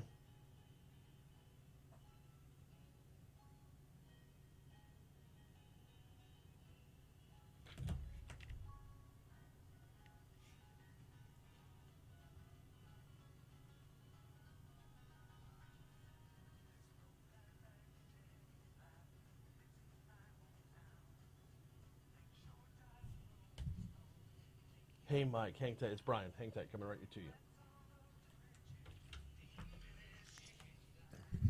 716 Talk 1073 FM WBRP. Mornings with Brian Haldane rolling right along. So just how rough was it, Hurricane Ida, for our oil and gas industry? Joining us now, Mike Moncla. He heads up the Louisiana Oil and Gas Association, and we welcome him back to the show. Mike, good morning. How are you, man? I'm good, Brian. Thanks for having me. No, glad to have you on, as always. Let's talk a little bit about, well, before we get to the gas shortage that we've seen over the last 2 weeks, let's start with the industry itself. Did we take any damage in the Gulf or any platforms really, beat up? You know, it's a little bit of a mixed bag. I've spoken to several of our member companies that, this storm was a small storm, relatively speaking, and it was fast moving. So, it kind of just ran through the waters and didn't do all that much damage to the platforms themselves. Now, when it got on land where it has stuff to just tear up, it certainly did that. We've seen that firsthand. But the platforms, a lot of the guys were back running within a couple of days. Okay. So as far as the issues we're having are more infrastructure on the land side. So, where you might have seen a report where 70-something% of the Gulf of Mexico production is shut in. That's not on the oil company side. That is on the refinery side, where the oil companies' pipelines that go to the several refineries along the coast, there's no power at the refineries. Right. So if there's no power, they can't take it in, and that's where we're shut in. So certainly there's a huge issue of getting power back, generation back to all these plants. Mike Moncla from the Louisiana Oil and Gas Association is our guest, and it kind of stopped me in my tracks when you said it was a fast-moving storm, because once this thing hit landfall, it slowed down. It's very easy to forget it was moving at 16, 17 miles an hour while it crossed the Gulf. So it's interesting to hear that there's that different a perspective from before it got here to when it got here. Right. And look, I'm not to say that there's not people that do have damage. Sure. In fact, one of my members, he's more in the inland waters area, not way out offshore, but that storm pushed so much sediment up into his canals that he'll have to spend over $1 million to dredge the canal just to be able to get back to it to see if there's any problems. Oh, wow. So there, I don't want to minimize that there's no damage, but as far as offshore, I think it was almost a best-case scenario. I think people were considering this was going to be horrific, and they got back out there and were able to get back running fairly quickly. It is encouraging at the very least to hear the words best-case scenario when talking about a storm that packed 150-plus mile-per-hour winds. Yeah, well, you think about that, and your house, while it's coming through, you're thinking, oh, my gosh, my platforms are done. And you get back out there, and it really minimal damage to a lot of people. Yeah, there were a lot of stories flying around during the storm and in the immediate aftermath about just everything from platforms lifting off and just floating away. We heard the craziest things, and we do that, and we hear those every storm. But good to hear that that's not necessarily the case. Now, let's move it over onto land, and let's talk about this gas shortage that we're looking at right now. Yes, a lot of it's on the refinery end. How do we work through it? Yeah, a lot of it's probably refinery end, but it's probably a lot of logistics too. I mean, you can't get down to these areas, especially Highway 1 all the way down. So I mean, I live in Lafayette, and we have a shortage here in Lafayette because people are driving all the way here just to get gas to go back over there. Right. So we have the same issue about I guess during the winter, you might have remember that freeze that we had up in North Louisiana. Mm-hmm. And I was having these same calls with radio stations and TV stations in Shreveport because they couldn't find gas up there. So it's just a logistic thing, between trucks being able to get there and power generation. Dialing it back to the freeze, I think that's a good comparable for this end of the discussion. How long did that last, and should we expect about the same length of time here? Yeah, look, I was we had a church group go down to Houma Thibodeau area yesterday and clean up a few houses. And while we were there, we pulled into Houma. The lights were out, and as we were leaving, there were lights that were coming back on. And when I say lights, like street lights and power they were steady working. Entergy or whoever companies are out there were steady out there doing it. So I mean, I don't know. As soon as the power generation comes back, I think you'll start seeing some ease up on the gas shortage. There's been a lot of peripheral efforts to help contribute to this as well. I know Congressman Graves' office has put out about a number of different press releases about everything from Cajun tankers to Strategic Petroleum Reserve. How do these things factor into the equation? Because to me, it seems like anything done on a federal level would take so much time to get here that we'll be out of the problem by the time we see its effects. Yeah, correct. That's right. And I saw an article yesterday where Russia is getting ready to send their largest tanker to the United States. So I mean, we're again buying from our enemies when we're trying to stifle our own. Yes, it's amazing how that conversation keeps coming back up, isn't it? Yes, it is. So in the meanwhile, I guess it's a matter of remaining patient. I saw 2 different gas stations yesterday that were completely out of gas. But I'm seeing fewer and fewer lines. Now, that's in Baton Rouge. How bad is it further down the road? You were in Houma the other day, so all down that area, how bad is it at the gas stations there? Are they completely out? No, I saw plenty of stations that had gas, and the lines weren't that bad. So some trucks were able to get down there, and I guess there's power to turn pumps on, and in some areas. So now look, I was in Houma. I mean, you go south of that and get down to Cocodrie and Montague and Grand Isle and Fouchon. It's probably a whole different story that I didn't get to witness. But Houma Thibodeau area looks like they're coming back. Anything further south than that, and folks are still being recommended to not come down there at all anyway. So it's and this is a big reason why is they don't have the level of infrastructure. There's highways that are unpassable that far down as well. Generally in a time like this, what is the role of the Louisiana Oil and Gas Association in getting everybody back online? We're an association that represents our members at state legislature and issues with Department of Natural Resources or Office of Conservation. Mm-hmm. These kind of things, I mean, our members are they're in a fight with with Mother Nature, just trying to get things back going. And there's not much really that we do. I mean, except if someone calls, we try to help. I mean, we partnered with Catholic Charities of Acadiana, and for any kind of donations or help, and we're just trying to be good stewards. I mean, that's all we try to do. Well, in the meanwhile, we appreciate the efforts. We appreciate the information. This is a problem that definitely popped up, but I think you summed it up with saying you're basically just trying to fight Mother Nature at this point. Right. He is Mike Moncla from the Louisiana Oil and Gas Association. I appreciate you hopping on this morning. Thanks, Brian. Have a great day. You too. You too. Okay. Thanks. If you've been out and about in Baton Rouge, the lines have shortened greatly over the course of this week. I mean, I popped in and out at the, what was the gas station that was getting all the news on the front end? That Murphy on Florida Boulevard near Airline. I was pulled in, pulled out. There were 2 open pumps right when I pulled in. Now, by the time I pulled out, there was a line that was like 2 deep at a couple of the pumps. But the problem is dissipating quickly. So I appreciate Mike Moncla's time. It was going to be just a matter of time before things got back online.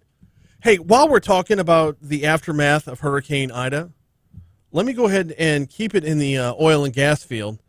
ExxonMobil said yesterday they're contributing $500,000 towards relief efforts in Louisiana communities affected by Ida. Their assistance will support local nonprofit organizations through a combination of direct grants and the donation of gasoline and diesel from the Baton Rouge refinery to frontline healthcare workers and local school systems. Quote, we commend the organizations and individuals working tirelessly to care for Baton Rouge and other affected communities and hope that our contributions will help provide meaningful assistance and comfort to those in need. This is coming from Baton Rouge refinery manager David Oldreeve. So ExxonMobil is giving $250,000 to the American Red Cross for Hurricane Ida relief efforts, a total of $185,000 in grants to the United Cajun Navy, Catholic Charities of Baton Rouge, the Healthy Baton Rouge Initiative, the Salvation Army of Greater Baton Rouge, Rebuilding Together Baton Rouge, the Greater Baton Rouge Food Bank, the Baton Rouge Area Foundation, Baton Rouge General Hospital, and Women's Hospital Foundations as well. Just one more example of folks stepping up in the wake of the storm. We told you earlier in the week about BASF getting out another $500,000 in efforts as well. I mean, sadly, we see it every single year, but we're pretty well versed on how to recover from a hurricane. A couple of more news items just to wrap up this segment. A few from FEMA, actually. So the Blue Roof program expanded. Earlier this week, we had Congressman Garrett Graves on, and he was talking about petitioning FEMA to not change the definition of who they accepted in the Blue Roof program, but to take a second look at just how bad other parishes were hit. In order to qualify for the Blue Roof program, and a Blue Roof, for if you're new, you got to be super new. If you're new to Louisiana, a blue roof is essentially like a durable tarp. Not like a tarp you'd walk in and get for a free with a coupon from Harbor Freight. That's not what we're talking about here. I'm talking about like a very durable tarp, and it's professionally installed, meaning they'll keep a rainstorm out. Like, we're looking at gorgeous weather today and tomorrow. Humidity's back in the forecast on Sunday, and I believe we've got a 40 to 50% chance of rain Sunday and Monday. The rain that we're going to see then, the rain we saw day before yesterday, the Blue Roof will keep that out. It won't keep another storm, like a big name storm out, but your day-to-day rainfall, absolutely. So Congressman Graves wanted FEMA to take a second look at which parishes were in and which parishes were out. FEMA put out a news release yesterday about there are now 25 parishes that are involved in this. We had the story in Top Stories and Trending last segment as well. Operation Blue Roof, a free program managed by the U.S. Army Corps of Engineers in coordination with FEMA, has expanded its mission to the parishes designated for FEMA's Individual Assistance Program. The Blue Roof service is available to homes that serve as many primary residents as to permanently occupied rental properties as well. So Congressman Graves says, quote, this is good news for the Hurricane Ida victims across several parishes. We all know that allowing homes to take on more water while waiting for repairs only means more damage, more mold, more cost, and more delays. Boy, this isn't just good news for the homeowners that it's also, well, those that are inhabitable is where it's good news. Because for a lot of folks, they're just, you've seen the trees go straight through houses. For a lot of folks, their houses are basically done. Oh, if you're curious about what those 25 parishes are, and again, we had this in our last segment, but one more time. Ascension, Assumption, East Baton Rouge, East Feliciana, Iberia, Eberville, Jefferson, Lafourche, Livingston, Orleans, Plaquemines, Point Capee, St. Bernard, St. Charles, St. Helena, St. James, St. John the Baptist, St. Martin, St. Mary, St. Tammany, Tangipahoa Parish, Terrebonne Parish, Washington, West Baton Rouge, and West Feliciana.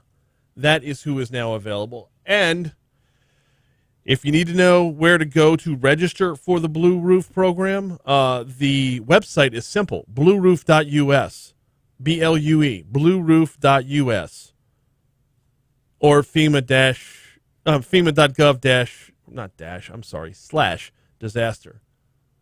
Phone number is 888-ROOF-BLUE, ROOFBLU. 888-ROOF-BLUE. So if you are in the aforementioned parishes, that is where you can go to sign up.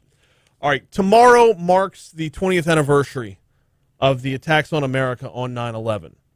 Paul Viollis will join us to talk about, well, his recounting of that day and where we're at now. That's coming up next, right here on Talk 107.3 FM.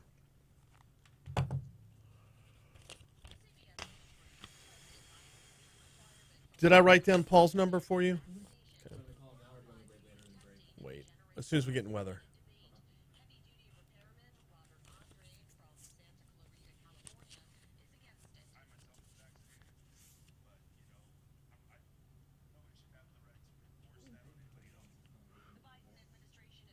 Chuck, where was that picture yesterday? It was just like frozen up there? I walked in the studio and I saw it. I was like, Why was I frozen up there? I don't know. I mean, that was the shirt I was wearing yesterday, so it was fresh, but It was funny as hell.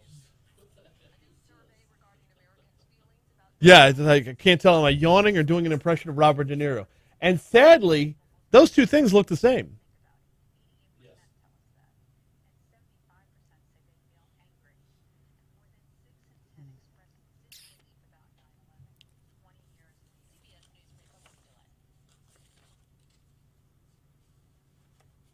I'm Jeff Palermo, the Talk 107.3 Bad News Newsroom. Saturday marks 20 years since the September 11th attacks on New York and Washington. Kevin Gallagher has more from Louisiana, and who was there? 20 years ago, Trey Williams was with Health and Human Services in the Capitol building. He says they knew the Pentagon had been hit and feared the worst was coming on. Members walking out of D.C. to an eerie quiet and smoke billowing from the nearby Pentagon. Williams says he'll always remember that day of total chaos 20 years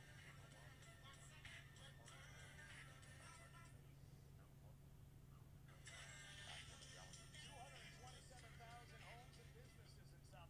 Damn. Still without power this morning as we are closing in on 2 weeks since Hurricane Ida's landfall. Power outages to over 90% of customers still exist in St. Charles, Lafourche, and Terrebonne parishes. Today marks the statistical peak of the 2021 hurricane season that's already seen 13 named storms.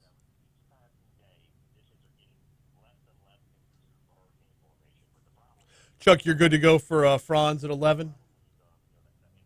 Okay. And Jake, Fridays get a little rowdy. We'll run a couple minutes long with Foodie Friday before signing off. Everybody's got crap to do for the weekend, so the studio gets poached quite a bit.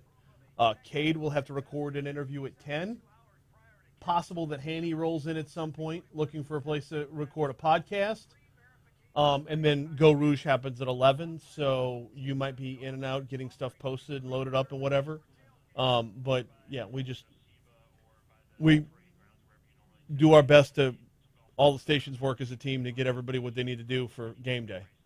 Like Cade's stuff is tonight. It's high school prep. So So far, so good on the road today. No major causes for concern, but noticing some slower areas. So if you're traveling inbound right now on I-10, Do you'll what? notice that there is heavy traffic. absolutely. Yeah, it's just it Right now, there is a lane Yep. blocked on LA Football season. northbound as drivers are trying to merge onto the bridge. That could also slow you down a little bit as well. And that traffic on LA1 has reached about 2.5 miles long. So 27 minutes from Loudale to College. If you're traveling inbound on I-12, noticing some slowdowns there as well, beginning around Range and Denham Springs. So getting through those delays, a 26-minute drive there. See an accident? Report it at WBRC Traffic on Twitter. This report is brought to you by Shawbills, where you can get up to $170 with the purchase of 4 Toyo passenger light truck tires. Visit ShawbillsTire.com to learn more. We're planning a trip to Spain later this year. But our Spanish It's pretty bad. when you learn a language, you want to actually use it. Babbel is designed with that goal. Yeah, go for it. Babbel's conversation-based method teaches you real-life words and phrases, and with Babbel's interactive, bite-sized lessons, you'll remember what you learned. ¿Cómo te llamas? ¿Cómo te llamas? Coming back in from this break though, just use one of the bumpers off the thing because we don't. It's more of a somber topic.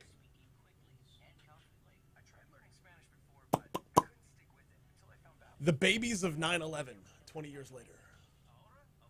There's a story I never thought I'd hear. I can't wait to use our new language skills on our upcoming adventures.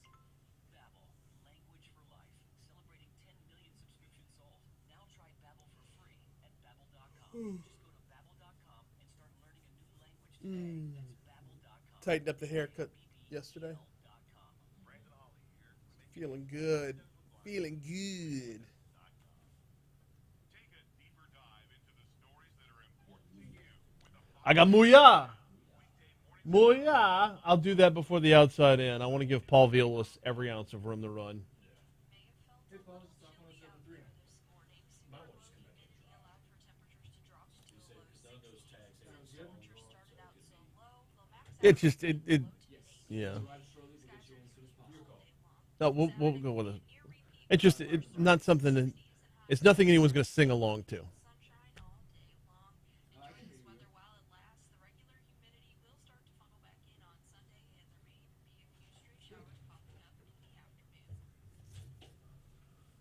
do not hear any feedback. Very shortly, yes. Yes, I can get that. 737. Talk 107.3 FM, WBRP, Mornings with Brian Haldane, rolling right along. So tomorrow marks a very somber anniversary. Tomorrow marks an anniversary that changed America. Absolutely, actually.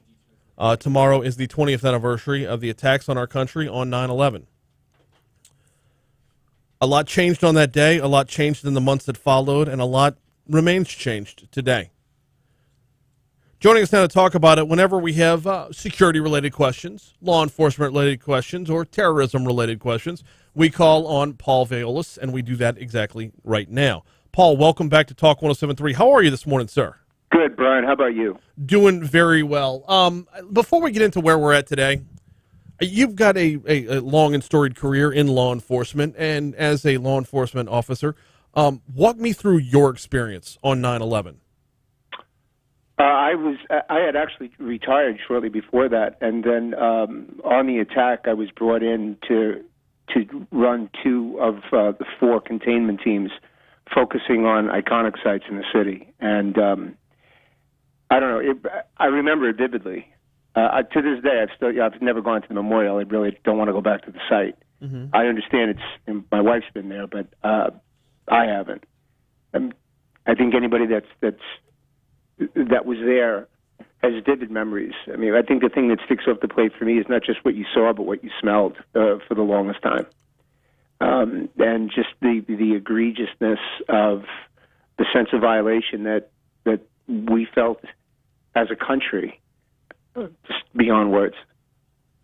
Yeah, it absolutely was. And one of the things about like the aftermath of 9/11 was the randomness of everyone asking themselves and asking each other, what's next? And, right. Well, I mean, you being part of taking care of the iconic sites, I would imagine y'all explored basically every possibility out there. We did. And that's why, in the weeks and months and years to come that followed, you saw so many changes relative to access control procedures and mail screening procedures and how communications were handled and visitor access and where people were allowed to go into buildings and that type of thing. I think the disappointing part is, we keep hearing these words 20 years later, never forget. And I would have to say that it's disappointing to see just how many people have, in fact, forgotten about what exactly happened. And that's evidenced by how companies have reduced security measures across the country. Citizens really just don't feel terrorism is a risk. And then, of course, you've got the commander-in-chief that makes and I didn't think it was possible to say anything dumber than things he's already said, but coming out to say that the Taliban is businesslike and professional, that tells me that you have forgotten. You have forgotten that the Taliban is, in fact, part of Al-Qaeda. And Al-Qaeda is responsible for what we are going to reflect on tomorrow is 20 years ago. So that to me, Brian, more than anything else, as I sit here today, that's the thing that really sticks in my throat. As one would hope it would. I mean, because there's never going to be a time where we can, after that day, there's never be a time where we can unsee what we saw, or as you said, unsmell what you smelled. And just that it was monumental, it was historical in nature, and I feel so trite in saying it, but it changed everything. Well, it did. There are things, Brian, that placeholders in our lives and in history that you can go back and say, where was I when this happened? And I think 9/11, without question, is something that people will say and reflect on where I was and where they were when that happened. The biggest thing that we need to think about today, and we can't lose sight of this, is that we are making a monumental mistake in how we are dealing with the Taliban.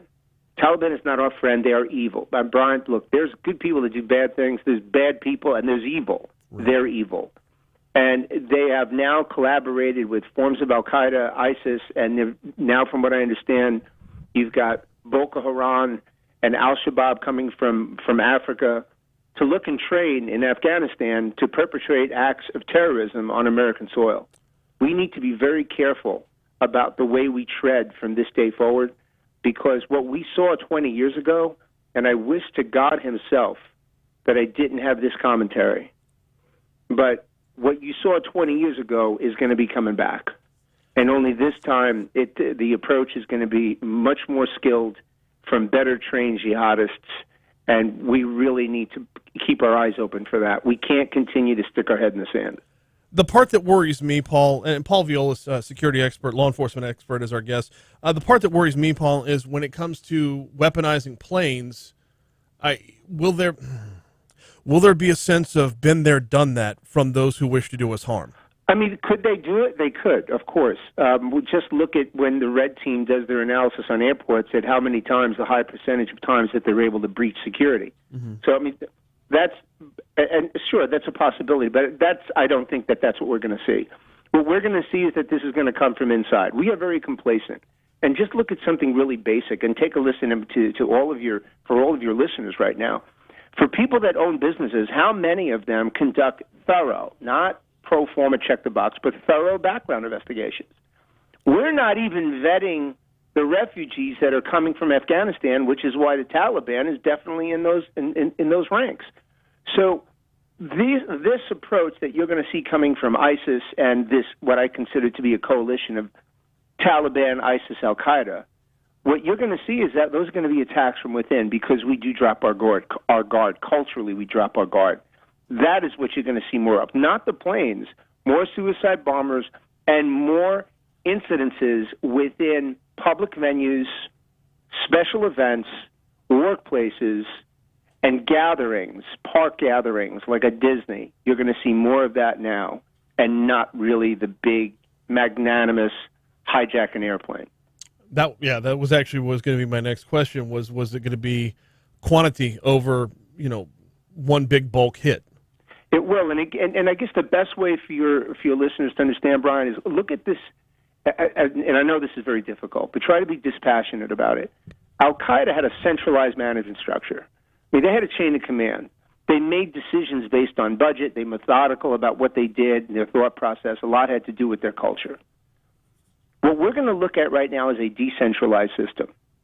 More small cells, more single jihadists acting and being trained over the internet and deploying with direction in a medium that we still refuse to monitor, and that's social media.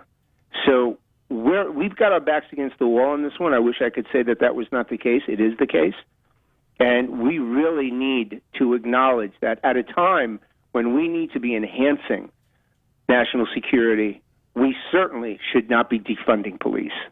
Let's talk about that chain of command for just a minute, because, Al-Qaeda, I mean, for lack of a better term, would be considered a paramilitary organization. I mean, correct. If they are terrorists, and we think of them as terrorists, but they are at their core, they do have structure, they do have organization to them, and there is a chain of command. Now, over the last 20 years, America has done a lot to chip away at the top tiers of that chain of command. Right. What kind of, I don't know if you can lay out what kind of timeline it takes to regroup, reorganize, and come back at us again, but have we bought ourselves any time, or is it just a constant re-upping? I think the reality of it, Brian, is that they don't need time. They're already organized. ISIS is organized. The Taliban has been organized. They didn't go away. I mean, that's the reality. That's the truth of it. We've done an exceptional job at what we've done so far. But we need to really be honest with each other and understand that this risk is real, and it's today. It's not tomorrow. It's not whether they're going to regroup. They are already regrouped. What we really need to be concerned with is the amount of training that they're going to get right now without any interference whatsoever. And by the way, they'll be probably using U.S. military equipment to do so. Which is a scary notion to begin with. And it really, we need to change the narrative of the U.S. getting out of Afghanistan to say that it actually did work for 20 years. I mean, everything was kept at bay for 20 years. There's no question about that. It was. I mean, just from an intelligence standpoint, and I look at, the intelligence part, the part of the intelligence community I grew up in, just from an intelligence perspective, having assets on the ground that can provide preemptive threat mitigation information to the United States is invaluable. You can't put a price tag on that. We're going to lose a lot of that because we don't have the ability to keep assets safely on the ground as we did before. And absent that information alone, that puts the United States, especially Americans on U.S. soil, at a much greater risk. How do we stay safe moving forward? Is it better to be reactive and go after what they've gone after before, or would it just be like too speculative to try and imagine what terrorists would do next? We have to accept, Brian, that there's a risk. That's number one. And I don't know that we're ready to do that as a country, but we have to accept that this is a very real risk and that they could strike at any time.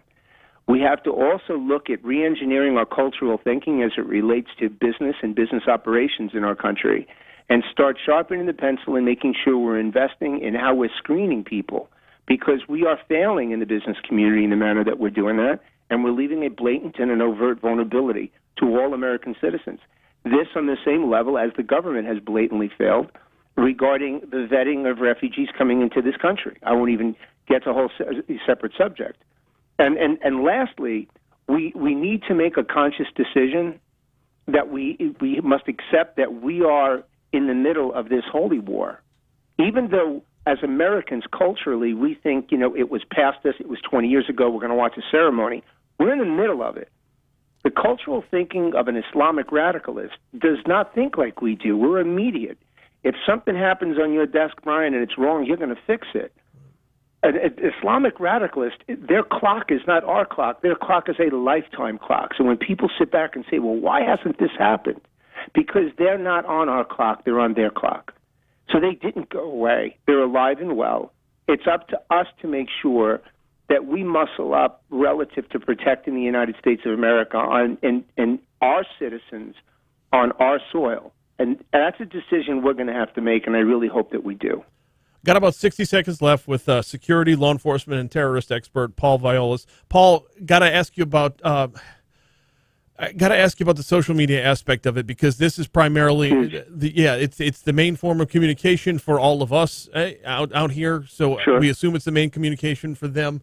Is there a way to actually get ahead of the curve here? There is, but we're not going to do it, and I'm going to tell you why, Brian, really quickly. We're not going to do it because we grapple with the fact that we feel we have a constitutional right to privacy, which, by the way, we do not, but we feel we do. And that we're preventing law enforcement, state and federal, from monitoring social media preemptively so that we can look for groups like this that are going to be communicating with their field people. We're not going to do it because of our thirst for privacy, and in essence, our own arrogance is creating a pathway of vulnerability that we simply can't plug at this point. And that's something we're going to need to really take under advisement if we're serious we want to protect this country. I mean, those thoughts are just as sobering as the images we're going to see and recount tomorrow. He is Paul Viollis. We always appreciate the time, sir. Thank you. Thank you, Brian. Have a great day. You do the exact same. Coming up on 750 at Talk 107.3 FM, we're going to check your money now. When we come back, after we check traffic as well, we'll step outside of East Baton Rouge Parish for the Outside In.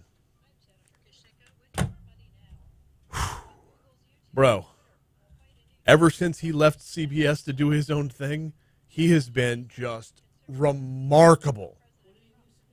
About a year ago, and he had a book coming out, and that was kind of his farewell tour for CBS. CBS actually let him promote his book while under the CBS umbrella. I thought that was impressive on their part. But he's semi-retired. Guy knows his shit, though. Yes. Yeah, I wasn't. I'll trim my own rather than cut into his time. He's just too freaking good.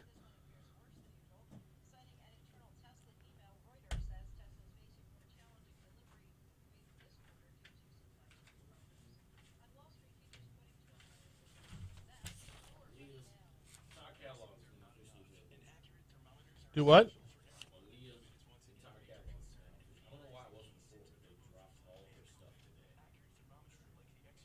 Okay. On like all platforms? Like Spotify, Pandora, like everywhere? Cool.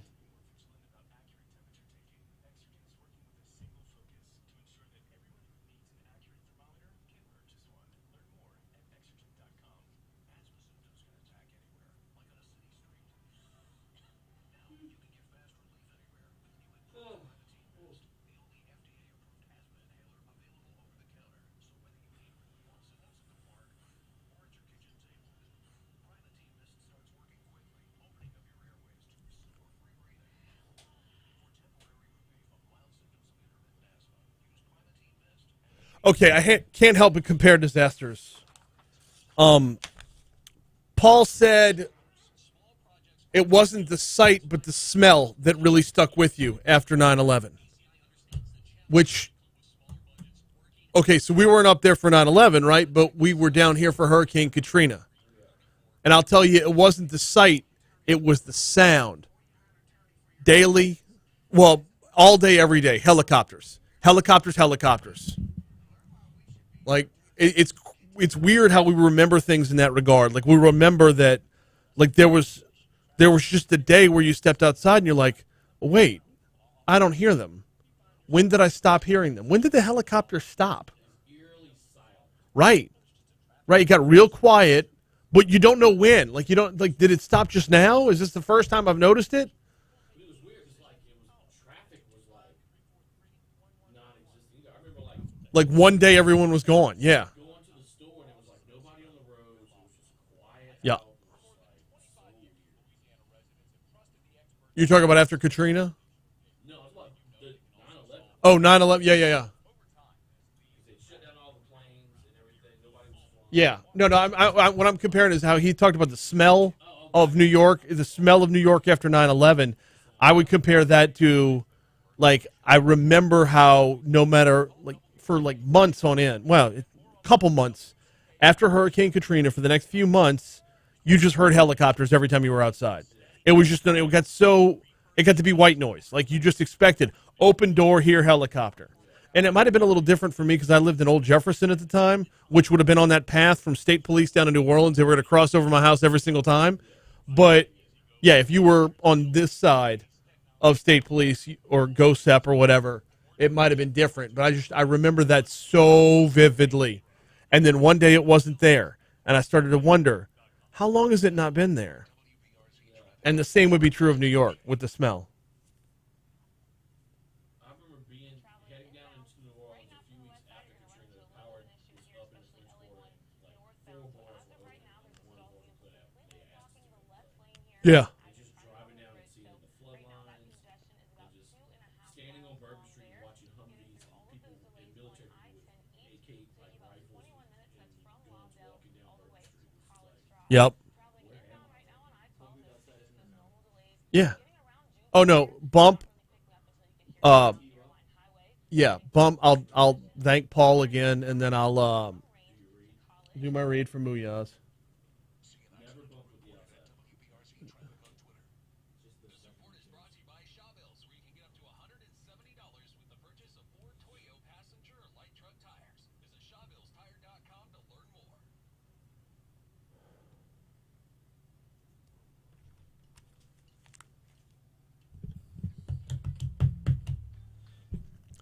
.755 Talk 107.3 FM WBRP. Thanks again to Paul Viollis for stopping on by this morning. We're not done with our coverage of 9/11 though. In our next hour, Paul Rosenzweig is with R Street. We lean on R Street every so often, and this will be one of those times where we'll take a look back at 9/11 and take a look ahead at the remembrance of 9/11 and ask what's next? What is next? So thanks to Paul. I mean, very chilling, very sobering. And one of the things we were talking about this during the break, he mentioned the smell, how the smell stuck with you. And I can't help but make a comparison from 9/11 to Hurricane Katrina, and not the smell from Hurricane Katrina up here, although if you were down there, my heavens. But the sound of helicopters was just constant after Katrina. And that is what stays with me to this day, was that sound, the same way the smell of 9/11 stays with Paul. So we got the outside in coming your way in exactly 60 seconds, enough time for me to ask you what you're doing for lunch today. Can I interest you in a burger? Perhaps a double Diablo? I like the double Diablo. Very spicy, and it pairs well with sweet potato fries dipped in honey. Very sweet. Mooyah Burgers, Fries, and Shakes. They do it right. 2 locations. Segan, just north of Industrialplex. Bluebonnet on the other side of Highland. Both locations, you'll get the same great service. You will get the same top quality ingredients, the fresh cut vegetables, the certified Angus beef, the freshly baked potato buns. Oh, by the way, real ice cream milkshakes. Can't emphasize enough the level of quality there and the level of service. It goes back to it, both of them. Both locations of Mooyah Burgers, Fries, and Shakes. When you walk through the door, you are greeted, and it's not just one of those shouting from across the other side of the counter, "Hey, welcome." No, you legit get greeted. When you go more than once, they start to recognize you. It's like you're at home when you're in Mooyah. Mooyah Burgers, Fries, and Shakes. They can take care of every possible burger combination under the sun. They got a ton of them on their menu, but if they don't have what you're looking for, build your own at both locations of Mooyah Burgers, Fries, and Shakes. All right, time for us to step outside of East Baton Rouge Parish with the outside in. Let's go.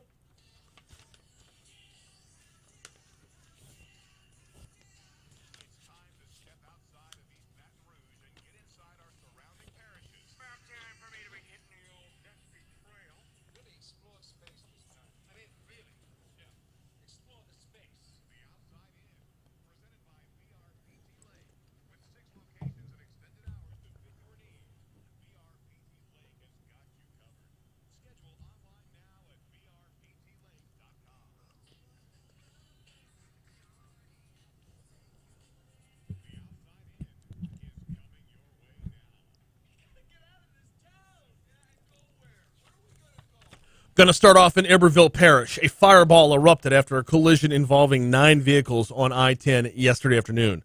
Authorities closed I-10 East between the Basin Bridge and Gross Tate because of the crash. Shortly after 3, it reopened somewhere in the 7 o'clock hour. 1 person was killed in the crash. Here's what happened, according to our news partners at WBRZ. A semi rear-ended vehicles that were either stopped or moving or slow moving in traffic. When that crash happened, that's when vehicles involved exploded. The crash happened near a choke point where afternoon inbound traffic headed into Baton Rouge was at a near stop because of a lengthy traffic jam on the interstate. 10 East was experiencing a near 13-mile traffic jam when the accident occurred. Heading next to Livingston Parish, where the aftermath of Hurricane Ida has claimed another life. Our news partners at WBRZ report through 2 on your side that 11 days without power proved to be too much for one resident of Oak Place subdivision. Identified in their story as Gail, WBRZ story that is, recovering from open heart surgery and on dialysis, Gail passed away yesterday. Her neighbor was checking in on her and said her situation worsened or went from bad to worse from Tuesday into Wednesday, and she eventually passed. By the way, power was restored to that subdivision yesterday. Demco is saying most of Livingston will be back online by tomorrow. Let's close out in Ascension Parish, where residents can drop off their vegetative storm debris at the Lamar Dixon Expo Center. This offer is being extended as the contractor working for the parish isn't picking up the tree stuff, just or the tree stuff that's in the black plastic bags. You can instead drop that off at Lamar Dixon. That's the Outside In, presented by Baton Rouge Physical Therapy. Check them out online at brptlake.com. Protect your retirement. Visit safemoneyplan.com. There's a shorter version of that. We can't ingest from here, can we? There's a shorter version. Yeah. The Outside In intro. There's a shorter version that loses I trimmed a couple things out of it to shorten it by about 15 seconds to give me more room on the back end. And like that part where it's Sean Kingston. It loses Sean Kingston and one other thing. It's just tighter. Sounds better. I think you used to play it off of Adobe. Or Taylor used to play it off of Adobe. I'll find it and forward it to you. decongested from my office. Cool. I should be able to do it.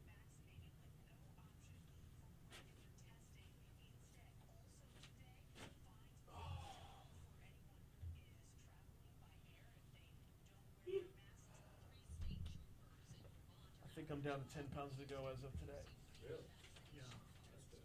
Yeah. Is that what any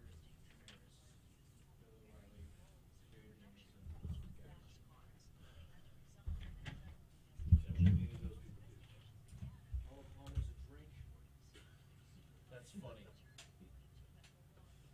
Guy Ritchie's probably But you know who Arnold Palmer is. Kind of, but also not at all. Because you don't. Gotcha. I know Shirley Temple is. That means anything. Also a drink. Also a drink.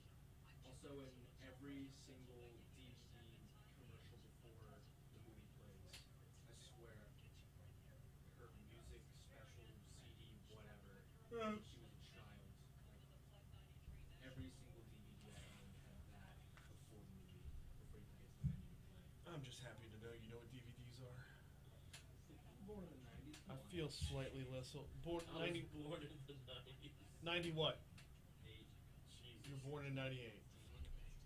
Yeah, we're old guys. I graduated high school in 95. Hey, you look great. I graduated Oh, high school thanks. in It's the haircut. 90. It's the haircut. Brings out his eyes. It's funny you get rid of these glasses. The eyes go away behind the glasses. You need the glasses. It's your list. I don't like it. I mean, I've had glasses for 20 years now. Yeah. It'd be weird if I didn't have them one day. You walked in here with like some contacts.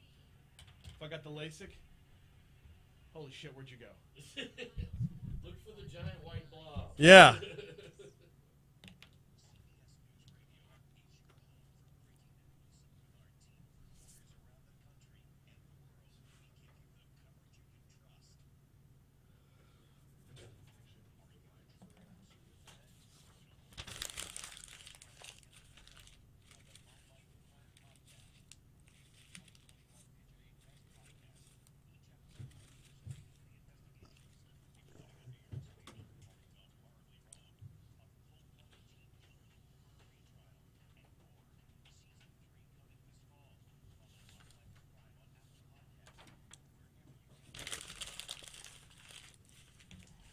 There's quite a few things for events on this day in history, so I'm going to kind of fly through some of them.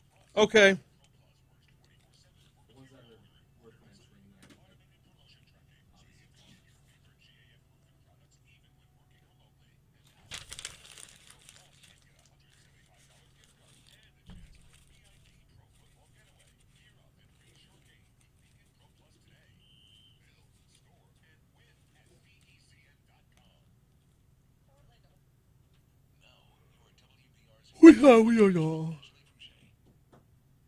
Excuse me. I have some good news for you now. So earlier we had a situation on LA1 northbound where one lane was blocked due to a storm vehicle. That has been cleared and all lanes are open again. But we are still seeing about 3 miles of congestion there. Going through those delays on I-10 East traveling in over the bridge. The 22-minute route from Rockwell to College. Traveling in on I-12. We're seeing that normal congestion here. That's westbound beginning around Juban. And those speeds picking up after the 10-12 split. So right now, your drive time from Range to College, a 26-minute drive there, and looking good outbound through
8:06, Talk 107.3 FM, WBRP, Hour 3 in Mornings with Brian Haldane coming your way right now.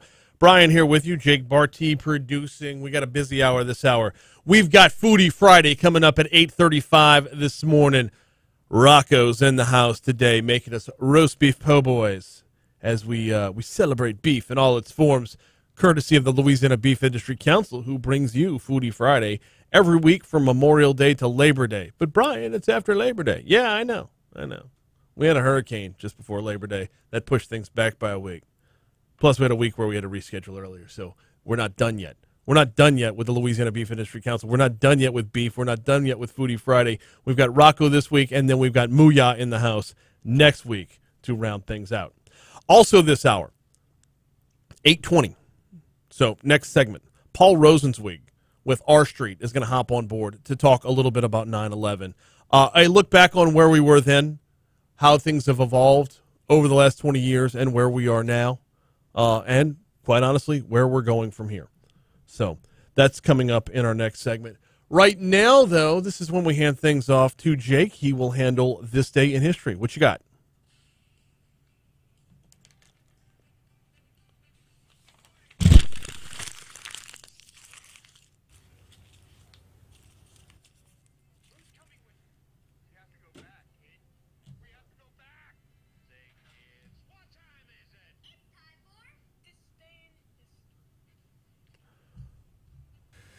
Alrighty, Brian, how you doing? I'm super, man. How are you? Doing well. There was a comma there. I'm super, comma, man. I didn't say I was Superman. I mean, hey, it's Friday. You can be whatever you want. Cool. All right, let's start things off in 1894. Starting things off, London taxi driver George Smith is the first to be fined for drunk driving. In London? Shocker. I didn't know that was a crime over there. It's 1894. The world was very different than it is now, but Yep. even then, who knows? Fast forwarding to 1918, Boston Red Sox and Chicago Cubs players threatened to boycott the World Series unless they are guaranteed $2,500 to the winners and $1,000 each for the losers. I love it. I just think it's interesting, the money between then and now. Huge. Astronomical. 1945, Mike the Headless Chicken is decapitated in Colorado. He survives for another 18 months before choking to death. I'm sorry, 18 months? 18 months. That's not a typo. That's not minutes. No, that was 18 months. Also, how do you decapitate a headless chicken? That's like a hot water heater. Why would you heat hot water? You may have broke my brain. Yeah, sorry. It's not even 9 in the morning. Come I on. know. 1966, Muhammad Ali TKO's Carl Mindenberger in 12 for a heavyweight boxing title. I like it. 1975, rock band Kiss releases their first live album, Alive. Fun fact, that is my first ever concert. You went to a Kiss concert? Yes, my 12th You were birthday. born in the 90s. How do you go to a Kiss concert? They played in They're in their hundreds. Hey, they still rocked out in the American Airlines Center. Darn right. 1978, fourth game for Boston Massacre. What's your favorite Kiss song? Detroit Rock City. They didn't play it Fair. that night, and I was upset. That's all right. Fair. 1978, fourth game of Boston Massacre. New York Yankees beat Red Sox 7-4 to tie for East first place. Yanks out-hit arch rivals 67-21. Score 42-9. Wow. That's a football score right there. Not even a good football score. It's like a football score against an FCS school. That's like what tomorrow's score is going to be. Let's hope so. 1990, Hard Rock Cafe opens in Las Vegas, Nevada. 1991, rock band Nirvana. Remember when well, you wouldn't remember. When those were a thing. When Hard Rock Cafe was a thing. Planet Hollywood was a thing. Hey, yo, I want to make you some pasta. Yeah, I'm not born yet there. Right. 1991, rock band Nirvana releases their single Smells Like Teen Spirit, often dubbed the anthem of Generation X. Damn right it was. 1993, 1000 Boeing 747 jumbo plane is produced. In that same year, The X-Files, created by Chris Carter and starring David Duchovny and Gillian Anderson, debuts on Fox. God, it feels so long ago. Hey, I've got this is such a tiny tidbit of trivia. Okay. But I love it. On this day in 1989, 5 days after hitting a home run for the New York Yankees in a 12-2 win over the Mariners, Deion Sanders returns a punt 68 yards for a touchdown in his NFL debut with the Atlanta Falcons. Is he the best multi-athlete of all time? No, Bo Jackson is. Oh, yeah. No, that's right. Yeah. Yeah. It's definitely Bo Jackson. Plus, Sanders played for the Falcons. So there's that. Yeah. He also hit 234 in 14 games for New York that year. 1999 Fight Club film based on the novel, starring Edward Norton and Brad Pitt, premieres at the Venice Film Festival. What a movie. Yeah, Fight Club's monumental. Another defining one for Gen X, by the way. Mm-hmm. We're the middle children of history, man. Hey, we'll be creating our own soon. Okay, so that'll conclude the events. Let's get on to the birthdays. Starting off, this is kind of a personal one for me. Jack Grealish turns 26. Who? He is this English football player who is kind of like... Just say soccer. Soccer. There you go. English football, soccer, whatever. Okay. Jack Grealish turns 26. He got signed by my favorite club, Manchester City, for 100 million euros this transfer. Is there a window. difference between Manchester City and Manchester United? Manchester City's better. Wow. All right. That's my take.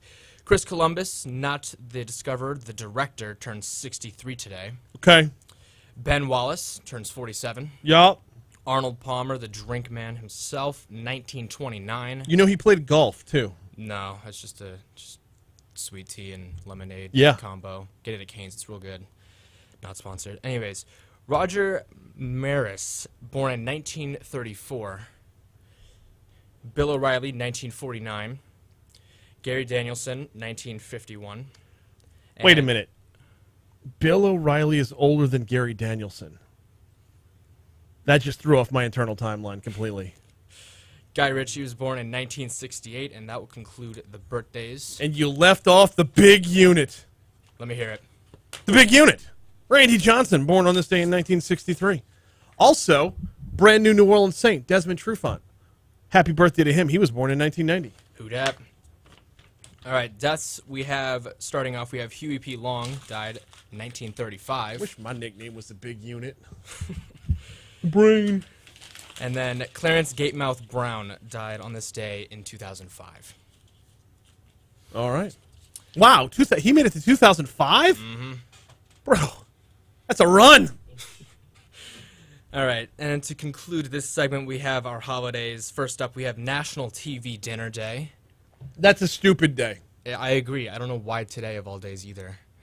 But that's not for me to decide. And finally, we have World Suicide Prevention Day. Which makes National TV Dinner Day that much dumber. Mm-hmm. That much more stupid. See, the second one deserves its spot. When National Suicide Prevention Day pops up, or World Suicide Prevention Day, pops up, the TV dinner people should have been like, you know what, we're just going to go find another day. Yeah. I mean, there's 364 exactly options. You really had to choose that one. You probably rule out Christmas and the 4th of July. And then, although, when did fall seasons traditionally premiere on network television? Couldn't tell you. I mean, this was... October. Yeah, September, October. All right. Well, that's this day in history. Well, I'm sorry. Were you done? Oh, yeah. That's okay. everything. Thank you. He's Jake. He brings you this day in history. We're taking a break. When we come back, let's talk a little more about 9/11, as tomorrow will be the 20th anniversary of the attacks on the United States of America. That's coming up next on Talk 107.3. It's like a match made in heaven. Louisiana rice and Louisiana crawfish. And man, oh man, do they. Crawfish, stir fry, crawfish, and rice casserole are world famous answers. Oh, man. Louisiana ingredients: rice and crawfish. Cajun, Creole, baked, fried, boiled, however you like it. Just start with rice and give those little mud bugs some spicy Louisiana love. Brought to you by the proud farmers of certified Louisiana. Paul Viollis is asking for his segment already. Send it to me when you can so I can post it. Okay. Yeah, he asked me while I was on call trying to get you set up as well. He's asking for the emails. I'll get it after. All good. All good. Calm down, bro. Let's do the segment. Well, so that's another reason why I love having him on, is he knows how to promote as well. Grrr. You know what I love about this time of year? The 3 F's. Fall, football. So why don't you pick your Hey, get this guy on a couple seconds early and ask him how to pronounce his last name. I want to make sure I get it right. Is it Rosenzweig? Yeah, sure.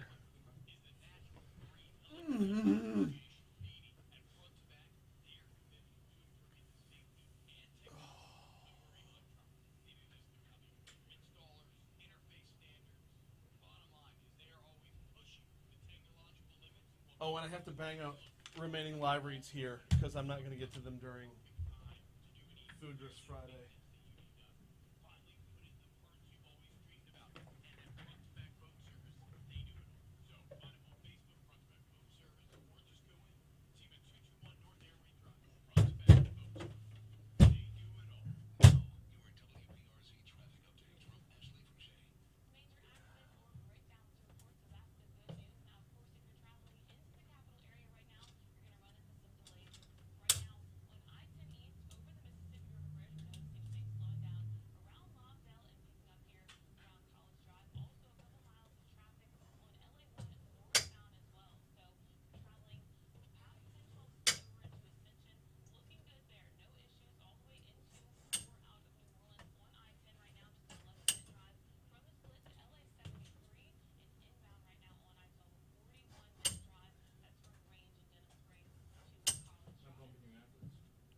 Yeah.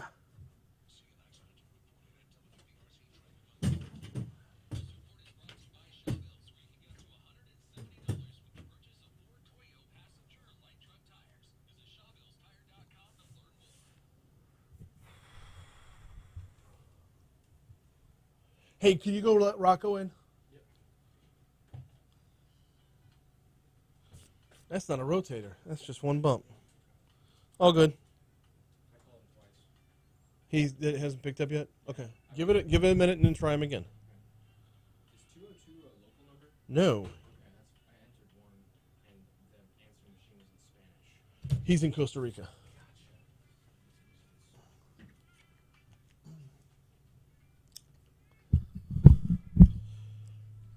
818 Talk 107.3 FM WBRP. Hoping to connect with Paul Rosenzweig. He is with R Street. We'll be talking a little bit about 9/11 or the anniversary of 9/11, which is coming up tomorrow. It'll be the 20th anniversary. Paul is the former Deputy Assistant Secretary for Policy for the Department of Homeland Security. He's a former senior counsel for Ken Starr's investigation. He's a good guy to talk to about this. So we're going to continue to try and reach out to Paul to see if we can't get him on to talk 9/11 and well, his take on where we're at today, his take on the challenge of the next 20 years, because our time in our military's time in Afghanistan has essentially bought us 20 years without another 9/11, without another terror attack of that level. Last hour, we talked with security expert Paul Viollis about this, and he says he does not expect to see another 9/11 of that size and scope, but he wouldn't be shocked to see a bunch of little ones, either coordinated or uncoordinated. And the long and the short of what Paul had to say last hour was, we're not ready. We're not on board.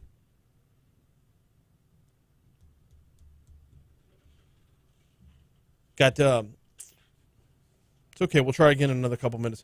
So, Paul, full disclosure, Paul is out of the country right now. We're trying to connect with him out of the country, so having a little bit of trouble, a little bit of an issue with that. Let me take 60 seconds to tell you about the folks over at Go Slim Nutrition. I will be there at about 10 o'clock this morning for my weigh-in. I'm fully ready for my weigh-in this week. It's been a good week. Got all the hurricane garbage behind me and when I say garbage, I mean this, the hurricane snacks.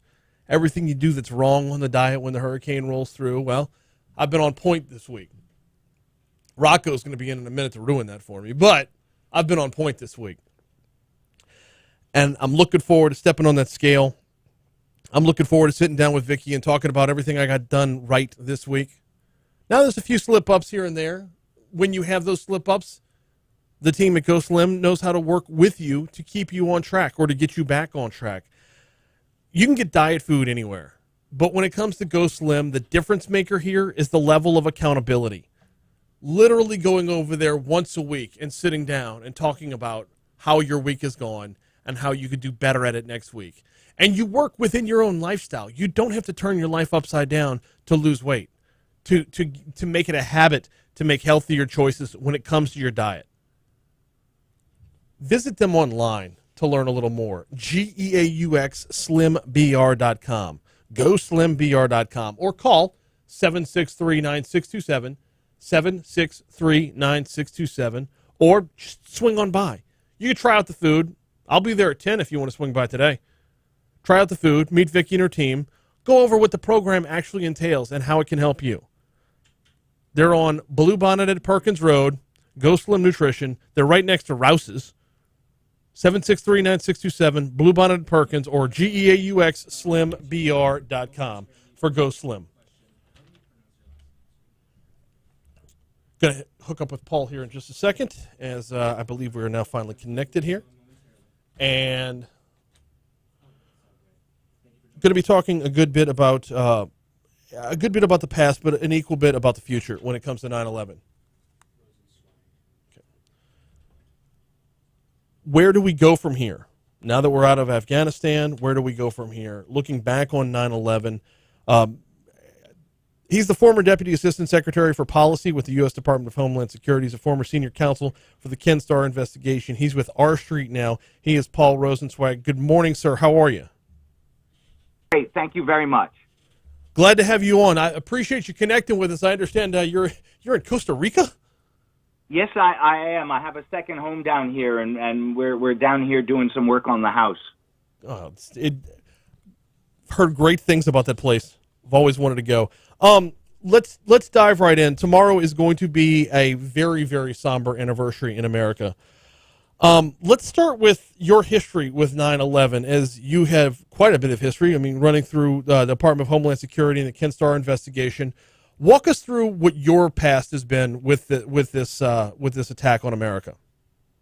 Well, on the day of the attack, I was an attorney in private practice in Washington, D.C. I'd had some prior government experience. My specialty was in criminal law. I'd had a little bit of focus on some of the data security and information sharing questions that were at the core of why we failed to stop the 9/11 crisis. And so when the Department of Homeland Security was created, I was offered the opportunity to come in and help start the Department of Homeland Security's Directorate of Policy that would help it develop all of the policies relating to everything from aviation security to pandemic response. And so I was the very first deputy in that directorate, and I spent much of the Bush years, and I left there on January 20th, 2009, when President Obama took office. Was my last day as a political appointee at DHS. And since then, I've been doing teaching and writing and consulting, and a little bit of government work as well from the outside, continuing to focus on it. So for me, 9/11 was really a sea change in the focus of my law and policy practice from what it had been before, which I would characterize as kind of plain vanilla criminal law with a little smattering of terrorism, to a full-scale focus on homeland security and defense. When it comes to Homeland Security and Defense, what lessons did we learn from 9/11, and are they still applicable 20 years later? Some of them are. We learned, for example, that we hadn't done a good job of coordinating the FBI and the intelligence community, and that's an enduring lesson that has continued to this day. Others of them, though, are kind of lessons that don't seem to have as much application anymore. Candidly, the threat from foreign terrorism activity from Al-Qaeda in Afghanistan is substantially less right now. The terrorism threat is now mutated. It is, for example, much more in the cyber domain, and it's coming from Russians or Ukrainians or Iranians who know how to manipulate cyber systems and could do damage to our industrial control systems at a distance without having to come here. So that aspect of our lessons hasn't really been, didn't endure We need to continue to adapt as we go forward. Paul Rosenzweig is with us. He's with R Street. We're talking about 9/11 and the lessons that were learned that day. When it comes to adapting to terrorism, what's going on in Afghanistan for the last 20 years has now come to a conclusion. Does that give you any concern that we would see a return to getting away from cyber terrorism back to the real life thing? To some degree. I have long been of the view that our actions in Afghanistan by engaging the terrorists in their home has been a factor in keeping them off our shores. They were busy defending their own space, and so they didn't have the resources and time and energy to come to our space. That's going to change now. Whether or not it leads to a resurgence, it remains to be seen. My guess is not for a while, at least, because they remain focused on Middle Eastern affairs and their own backyard. But it's possible that we will see a resurgence of the suicide bombing type. We saw a little taste of that outside the gates of the Kabul airports, tragically, just a few days ago. When it comes to something as organized and as in-depth as 9/11 was, is that more on the radar, or would it be smaller suicide bomber attacks that are more plentiful? I think that the 9/11 attacks were kind of the zenith of organizational complexity for terrorist organizations, and it seems to me relatively difficult for them to recapture that kind of grandiose and grand activity. That's a prediction, and so it may very well be wrong, but that's my assessments. And so it seems to me far more likely that we will see, for example, people radicalized in place who are angry about something and who blow themselves up or engage in violence against local communities. Got a couple minutes left with Paul Rosenzweig from R Street talking about 9/11. Paul, I have this question written down, and I'm hesitating to ask it, and I'm going to try and reword it as I go. We are at a point in our country where we are at each other's throats. Like, our enemies don't have to be from outside the border anymore. The tension in America right now, the political discord in America right now is such that I don't think we would take notice of someone from the outside coming in because we're just too busy fighting with each other. What does that do to contribute to the level of security threat we have? Well, that's actually an extremely persuasive observation. The degree to which Americans are no longer in it together is I think you're right to say very high, and so it is likely that minor terrorist threats of the suicide bombing type that I described are unlikely to catch our attention. And I think what that means from a defensive standpoint is that with our attention looking elsewhere, they're more likely to succeed. As we focus on domestic violence and contention between the parties over vaccines or over climate change or over the last election, we are not looking at the things that are true threats to our country. We're creating them ourselves. That's a very powerful observation. I agree with you. Well, I appreciate that a great deal. It's going to be a somber day tomorrow for 9/11 when it comes to the anniversary of. I would assume it takes on a different tone for you, having been so in depth with Homeland Security and the Ken Starr investigation. Yeah, it does. I lost 3 friends that day, and so I will be thinking of them and wishing they were here. Absolutely. Well, we appreciate a few minutes this morning. We appreciate your insight, as always. He's Paul Rosenzweig from R Street. Thank you so much for hopping on, man. Thank you so much. Bye-bye. Bye. He lost 3 friends that day. I didn't see that coming. Was not expecting that at the end of the interview. All right, we got to check CBS News. When we come back, Foodie Friday is coming your way.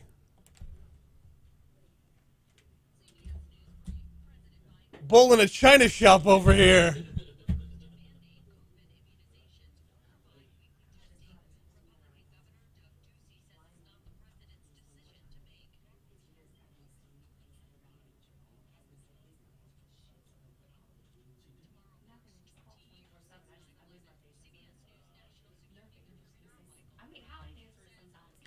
What?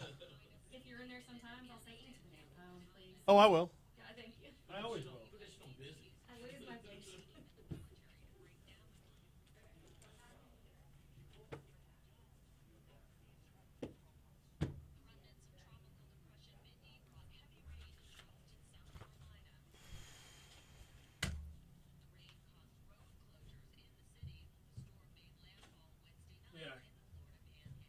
Can you imagine if President Bush was on the bullhorn and the guy in the back of the crowd goes, "We can't hear you," and President Bush says, "Yeah, well, I can hear you," and pretty soon, roughly half of America's going to hear from all of us, or like no, he said pretty soon they're going to hear from all of us. If instead of saying from all of us, he would have said roughly half of us. Like, no, we're at a point right now where. I wasn't trying to get like points for like, ooh, look how observant he like. That wasn't where I was going with that. Hey, let's do the Puff Daddy video. Rocco's in the house, everybody. What's happening, brother? It's telling RC, you know, we do a lot of roofing and we're on YouTube. Oh, yeah. Whoa, we on it. Hey, let's do a video. I don't know this video. It's the one with Puff Daddy, man. When they in the Kim and Nas are always like. what is it? When they look like they're in a box. They took, you know how they remix all the freaking old good songs. Yeah. It was one of the songs from like the 70s or 80s, and they remixed it anyway. Diana Ross one. Yeah, that one. Yeah. I'm coming up. Oh yeah. And I don't think I've seen that video. Oh, dude. I'm so lame. So I was talking to RC. You know, we got the construction company, and I've been going back and forth to LaPlace, and and as you know, during the storm, I want to thank you and the rest of the people here for providing a great community service of being on the air. Oh, not at all. And being able to listen, because there was a lot of people that had no power, no generator, or had generators that had no gas. So the only means of listening to somebody was through, is it celestial radio? Is that what it's called? Terrestrial. Terrestrial radio. There you go. It'd be a lot more heavenly. There you go. Our Lady of Mercy's channel is celestial All right. radio.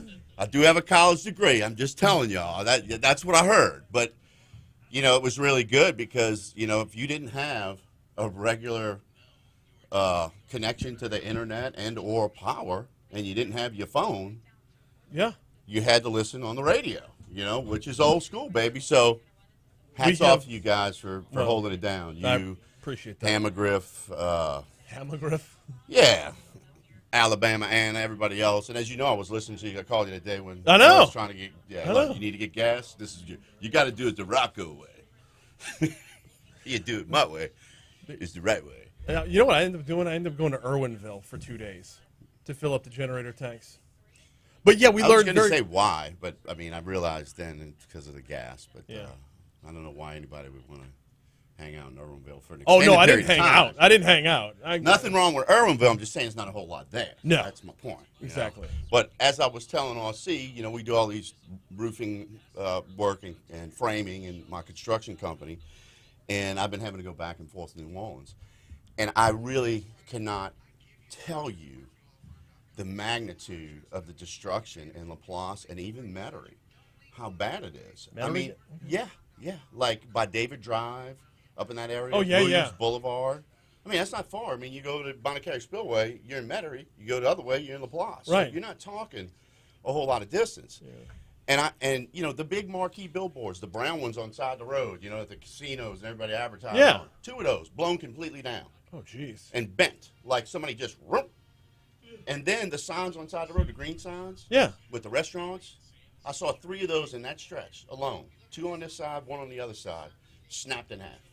Just snapped in half. The steel beams snapped in half. And, of course, trees everywhere. So it was really something. And as you know, being from the New Orleans area, being from St. Bernard, Chalmette, Katrina was the bar setter for us, but Katrina was mainly water. I mean, we had some wind, but the Yeah. water did all that damage. Yeah, and y'all had pushed with the mud too. Correct. And so when you see that, and you go back in your mind to 2005 and even 2008 with Gustav, Yeah. you realize just how potentially bad this could have really been for Baton Rouge had this thing not joggled to the east right at the last minute. If this thing would have hit us on the path it was going on, with all these trees in Baton Rouge and everything else, we would have had some major issues here. So, you know, I prayed to Our Lady of Prom Succor. I'm sure a lot of other people have prayed, so don't think that God isn't listening, because he blessed us all that day. Our Lady of Can I get a hallelujah? Our Lady of Prom Amen. Succor is actually in Chalmette. So That's correct. That's y'all's parish. Yeah, see, you know a little bit about the pat. You go over to, the ferry. Oh, Tomato Festival, baby! I know Tomato Fest. Pizza Man comes out. There you go. Speaking of tomatoes, I threw you a curveball today. Oh, did you? We're also going to make a meatball po' boy. No! With red sauce. Bruh. Not gravy. Not gravy, it's sauce. It's sauce. First thing I asked Jill before I married her, can you make a sauce? She said, what's that? I said, get a can of ragu, baby. So, okay, well, this is going to be good because... It is good. Full disclosure, I've never had your meatball po' boy. You're fired. Get out. Yeah, that's... You never had the meatball bowl? I No, will never because you talk to don't you again. fix what's not broken. Remember that Christmas king cake you get every year, pal? Uh-huh. Ain't happening. Ain't happening. I'm going to hang you out to dry. Funny story real quick, though. Roast beef, Crescent City Connection, fried shrimp. If I'm getting, I'm not going that. I don't need a can't beef with four-man you on that. rotation. Can't beef with you. I can't go that deep in the I can't rotation, beef Rock. with you. I can't beef with you. I mean, that's the top 3 sellers. So, I mean, what are you going to do? Right. I mean, it is what it is. I can't beef with you. But Mama Conchetta Gloriosa's red sauce, Mama Conchetta Gloriosa's meatball recipe. Yeah. We got a little of the pork, a little bit of the veal. You got to have the veal, and you got to have the pork, and then you have the ground meat. That's what makes a good meatball. Beautiful. And you don't want to make a spicy meatball. You're gonna have You know to retell it the is. story. You're gonna On retell top the of Old story. Smoky. You're gonna have to retell All the story in covered. like 3 minutes. All right. So All right. We'll say it again. All right. So I'll save all my really good material for when we're actually on air. Which is we're on air right now, I man. don't He's get- already running, y'all. He's already running. I don't even get headphones. Oh, we didn't get you any headphones. I don't need any. All right. I'm a consummate professional, my friend. That's, Been in radio for years. Well, I mean, it's just you and me. It's not like we're taking phone calls or whatever. Oh, You man. did need to hear the I bumper. thought we were on the air. We are on the air. Oh, well, hello. I just don't have a very big audience. Hello, celestial radio. Terrestrial radio. It is time for Foodie Friday, presented by the Louisiana Whoop, whoop, Beef Rocco. Industry Council. Beef@switsfordinner.com. Beef@switsfordinner.com. I've been looking forward to this all summer long, y'all. We're supposed to run till Labor Day. No, we're not stopping until Rocco's in the house making us a roast beef po' boy. And Rocco dropped this on me like literally during the break. We're going to make a roast beef and we're going to make a meatball today? Yes, and I'm putting on the rubber glove. Ooh. Time to get ready. Oh. We are doing, I threw my man a That's curveball. putting those paws in a rubber simply- glove? Yeah. Like I got hands like a plumber. You do. The only person that has bigger hands than me is Dr. Joe Albergamo. Yeah, he does. And I told you the story about the time I went in there, and I had to go in, and I had to get to, I'm 50. I'm 50 years old. I don't have a camel toe, but I do have a prostate, so I had to get it inspected, right? I walk in, Dr. Joe, All-American Center for LSU, not Joe Albergamo, says, all right, we're going to have to do a prostate inspection. I said, dude, look at your hands. It's not happening. Do the blood work instead, which he did, and everything was fine. My PSA was perfect. So I'm 44 and have the same doctor? I was sweating. So, boy, was I sweating it when I saw that freaking claw come out on his look at the hand. paws on that guy. I mean, my gosh. It's like a revenant. Unbelievable. So I said, no. But thankfully, everything's good. So get it I'm checked. glad to hear that. Gotta get Well, checked. that's Yeah, what I no. hear. Every by the 6 time you months. turn 50. Well, every 6 months I go get the blood work and all Right. that stuff. Because as you know, I know on camera, I'm a little bit more svelte these days. You have taken a few off. I took 30 off. Thank you very much. Bro, I was so fat. How fat were you? That when I lost 20 pounds, nobody noticed. So I said, okay, let me lose another 10. There you go. Are you then done? I got to 40. Mm-hmm. And then I was like, well, that's a little too much. I don't want to be skinny.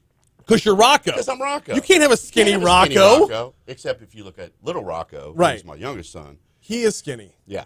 and he actually he's playing the trombone. Oh God. As if I don't have enough problems. He's in the band now at Our Lady of Mercy, in addition to football, but everything else he's doing. Pop, I need a trombone. I said, okay, we get you a trombone, kid.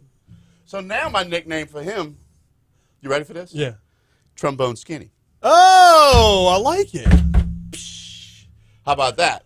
But anyway, getting back to the meatball. Yeah. You know, we always have done, the last 2 times I think we did the roast beef. We did the when roast came beef, in. yes. And of course, we're known absolutely for our roast beef po' boy. Best in Baton Rouge. Best in Baton Rouge, best in the city, best in the state. I'll Yes. put it up against anybody. And I said, you know, I can't fry veal because I wanted to make a veal cutlet po' boy, veal parmesan. Sure. Or just a straight veal cutlet, but we don't have capabilities to fry. I could have fried and came in, but it wouldn't. We need a full-on kitchen. We need to talk Yeah, 103 talk to kitchen. Gordy. Gordy, bust out the checkbook, man. Get a kitchen upstairs so we can do this segment up there with, like, you know, like on TV, like John Folsom, one of these guys. Right. But I decided to do the meatball as well today for you. Okay. And, of course, like I was telling you earlier, Momo Conchetta Gloriosa's red sauce.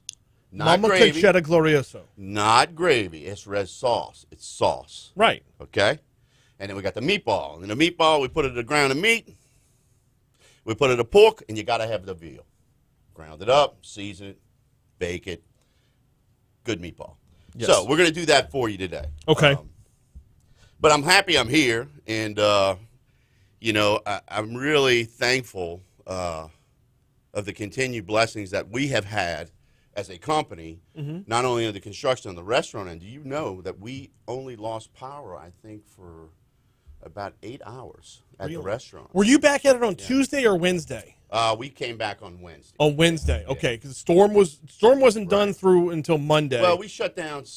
You know, normally open on Saturday, but we Right. decided to shut down because it was, you know, it was getting close. Getting close. Gotta I don't want let everybody go home, take care of family. Yeah, and like I told people, and I'll tell you this story real quick. You know, we've been very fortunate and blessed to be in the business for 25 years on the restaurant end. I've been at GC for 20, and I've been very lucky here to be able to, you know, make a good living. You know, and you know, when something like this happens, you're not necessarily, you know, because I heard you talking on the air about people doing stuff like running out of food and saying, "Hey, we're giving stuff away." Well, you're giving it away because it's going to go bad. Correct, and Right. you know.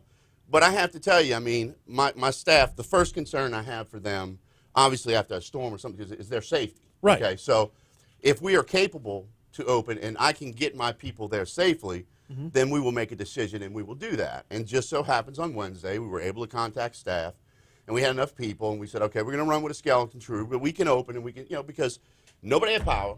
Right. Nobody had internet. Right. And a lot of people didn't have AC. Yeah. So I look at it as performing a service for the community, and I really mean that. You know, It is. By opening. We didn't have to open. I mean, we could have just stayed closed and got, you know, money from the insurance company for not opening, you know, Right. and got our daily amount of what we normally make on our loss of business income. But I said, you know, we've got to do this because nobody has power around us. I mean, literally us and Rouse's and Raising Cane's, where we are in Drusilla, were the only people that had power. That's it, okay? And how that happened, I couldn't tell you, but we did. So we made a decision to open, and it was great. You know, a lot of people, it was packed, and we did, you know, great numbers, but more importantly, people were able to come in and get a hot meal, use the internet service, contact family and friends. So that's why we opened. And do you know, several Karens decided to show up. Oh, come on. Complaining because we don't have certain things on the menu, and it's like, seriously? A storm just rolled through. I mean, you're mad because we're out of red beans? Don't get me wrong. Our red beans are fantastic. But it's not even Monday. Exactly. It's a Wednesday. Right. So you ain't doing no laundry today, darling. It ain't happening. So I mean, at the end of the day, you have to kindly ask somebody to get out. Right. Then you have to rudely say, all right, get the bleep out. Yes. And I had to do that. And it's unfortunate because I try to be a good person these days. I'm 50 years old. There's no. I'm telling you. I just But don't. Is that not the craziest inside thing? Rocco's Po' Boys, the vibe in Rocco's Po' Boys is not one to complain. It's a vibe of happiness. Happiness. It's a vibe of Love, family. Yes. Joy. Peaceful refuge. That's what we tried. We want to treat you like a guest in your own home when you come in. You know, that way you can enjoy your meal. And everybody that comes in there knows each other. And I'm not saying that just to say it. I can tell you countless families on top of families on top of families Yes. who have been coming in there, and now their grandchildren are now adults and have their own kids, and they're coming in there. I have employees, same thing. Kid came in the other day, used to work for him, 2 kids now, you know? Yeah. Hired him when he was 14. Did he work at the original He worked location? at the one on Drusilla. The one that got me fat? Oh, no, you No, worked the at one Drusilla. Okay. Drusilla, yeah. But, The campus location was the one that did me in. well, I mean, it was probably that and, you know, a lot of beer and Well, a lot more beer. There's that too. There's And, that too. You are of Irish, you know, Take it for what it is. lineage and Yeah. background, so All these- McCallum maybe? I don't know. Jameson, but yes. Jameson? Yes. There you go. Yeah. See, Harp, I'm right. Guinness, they all contribute. Ding. So yeah, so you know, it was a rough one, and again, very fortunate that we did not take the brunt of this storm the way we were supposed to. So I think we were all blessed, and really should be so thankful for getting, you know, the far, I would say, eastern side, because we did get a little piece of it, but I mean, it was nowhere near what they were anticipating. Yeah, Livingston Parish, Tangipahoa Parish, we're learning just how bad it was there. Or we've been learning over the last 2 weeks just how bad it was there. I got to go down to Grand Isle last Saturday. Yeah. And did a little helicopter tour of like Lafitte, La Rose, Port Fouchon, and Grand Isle. And dude, I get back home and I'm like, I can't complain about anything. I can't bring myself to complain about anything, because to be able to look from a helicopter down into in between the studs and physically see a teddy bear on a bed from the sky. Right. Like, that's tough. Roof gone. Any fiberglass insulation or whatever gone. I could see a teddy bear on a bed, and that's if a house was standing, you know. So it just to see that level of destruction. There's no way this is going to stay at a Category 4 storm. Right. I think they're going to recalculate this up to a 5. Yeah, when it's all worst said and done. ever. Yeah. In the history of energy's logging of destruction to the infrastructure. Right. Worst ever. Right. And that says a lot, because you and I, you know, have probably been, and our parents have probably been through even more stuff. You know, Betsy, they probably didn't have the you know, the way to track numbers like they do now with all the computerization of everything. Well, and they also didn't have the level of cable out there, Right. the level of wiring to That's go true, along. too. A lot less people. Yeah. But, you know, I want to tell you this, too, man, because, you know, there's always a flip side of the coin. You know, you Mhm. get these Karens in there. But you hear countless stories of people helping each other. Absolutely. People feeding linemen. You know, doing what we do here in Louisiana. Hey, you know what? We might be 48th in education. But I'll tell you what, when it comes to taking care of our own, have you seen a lot of federal response here? Not a ton, no. Okay. It's a lot you more know, down the road. Yeah, but so yeah. the ones that are getting, no, well, that's not exactly true, because I'm going to bring this up right now. The Lafourche Parish assessor, Wendy Loga Thibodeau, who is from my hometown, Mhm. is from St. Bernard, contacted me to see if she's coming up today to get bleach, trash bags, and rubber gloves, because they can't get it down there. She's like, can you help me get supplies? I said, yeah. So I got a truck that just delivered this morning. Yeah. She's coming up with a trailer and bringing it back to Raceland, you know, because they're having a tough time getting stuff for people to clean their homes and all. And once again, you know, that's what we do. We take care of each other. Let's pause right there for just a minute. When we come back, we are going to dive in and make some roast beef and get a taste of the meatball po' boy as well. He is Rocco from Rocco's Po' Boys. This is Foodie Friday, presented by the Louisiana Beef Industry Council. Learn more online. BeefIt'sWhat'sForDinner.com. BeefIt'sWhat'sForDinner.com. Get your recipes. Learn about the nutritional value of beef. We're continuing with Foodie Friday coming up right after this. But right now, here's Your Money Now. We're still on YouTube. Yeah. We're still good to go on YouTube. Yeah, so, you know, since we're not on the radio anymore, I'll share this story to you. It's a little more YouTube appropriate. I mean, you did prostate exam on the air. The reason why I had to go get the prostate check, and I didn't have to, you know, jump. So I wake up, and I had this pain. It was in my lower groin on my left side and in my back. Okay. This is about, you know, this is right before the end of the year last year, sometime in November. So I get up, and it's like a Sunday, and I tell Jill, I said, man, this is really killing me. You know, I don't know what the heck's going on. You know, I mean, it's just pain is just unbelievable. Call my doctor. Joe says, look, if it's still bad and it gets worse, you need to go to the emergency room just to get checked out, because I think it may be your appendix. So when I get there, I walk in, and they thought I had like a groin pull or a scrotum, something down in that mid region down there. Yeah. Beef and scrotum is what we do on Foodie Friday. That's what we do on Foodie Friday. So, we're going to send you an ultrasound. Okay. All right? So, what do you mean ultrasound? What you talking about? That gets familiar. Whoa, Yeah, so I go in, and of course, they put me in a room. Yeah. It's like they ultrasound the baby, you know? Instead, they're going to do it on my little region, down there, up in there. The jewels, the boys, you know? The guys. Anyway, I'm laying on the table, and there's a nurse, and I'm waiting for whoever the person is to do this ultrasound. Mm-hmm. Swear to God. A brother walks in look, long dreadlocks, look like Rick James. Okay. He said, I'm going to do your ultrasound. I said, good Lord. I said, all right. Let's get it done. So I'm in this room, and there's a door on the left side of me and a door on the right side of me. Mm-hmm. So while he's doing this procedure, somebody opens the doors, and then she walks in, she gets something, she walks out. He's still doing it. It's the other door, and somebody comes in. The freaking janitor comes in to change out the trash bag.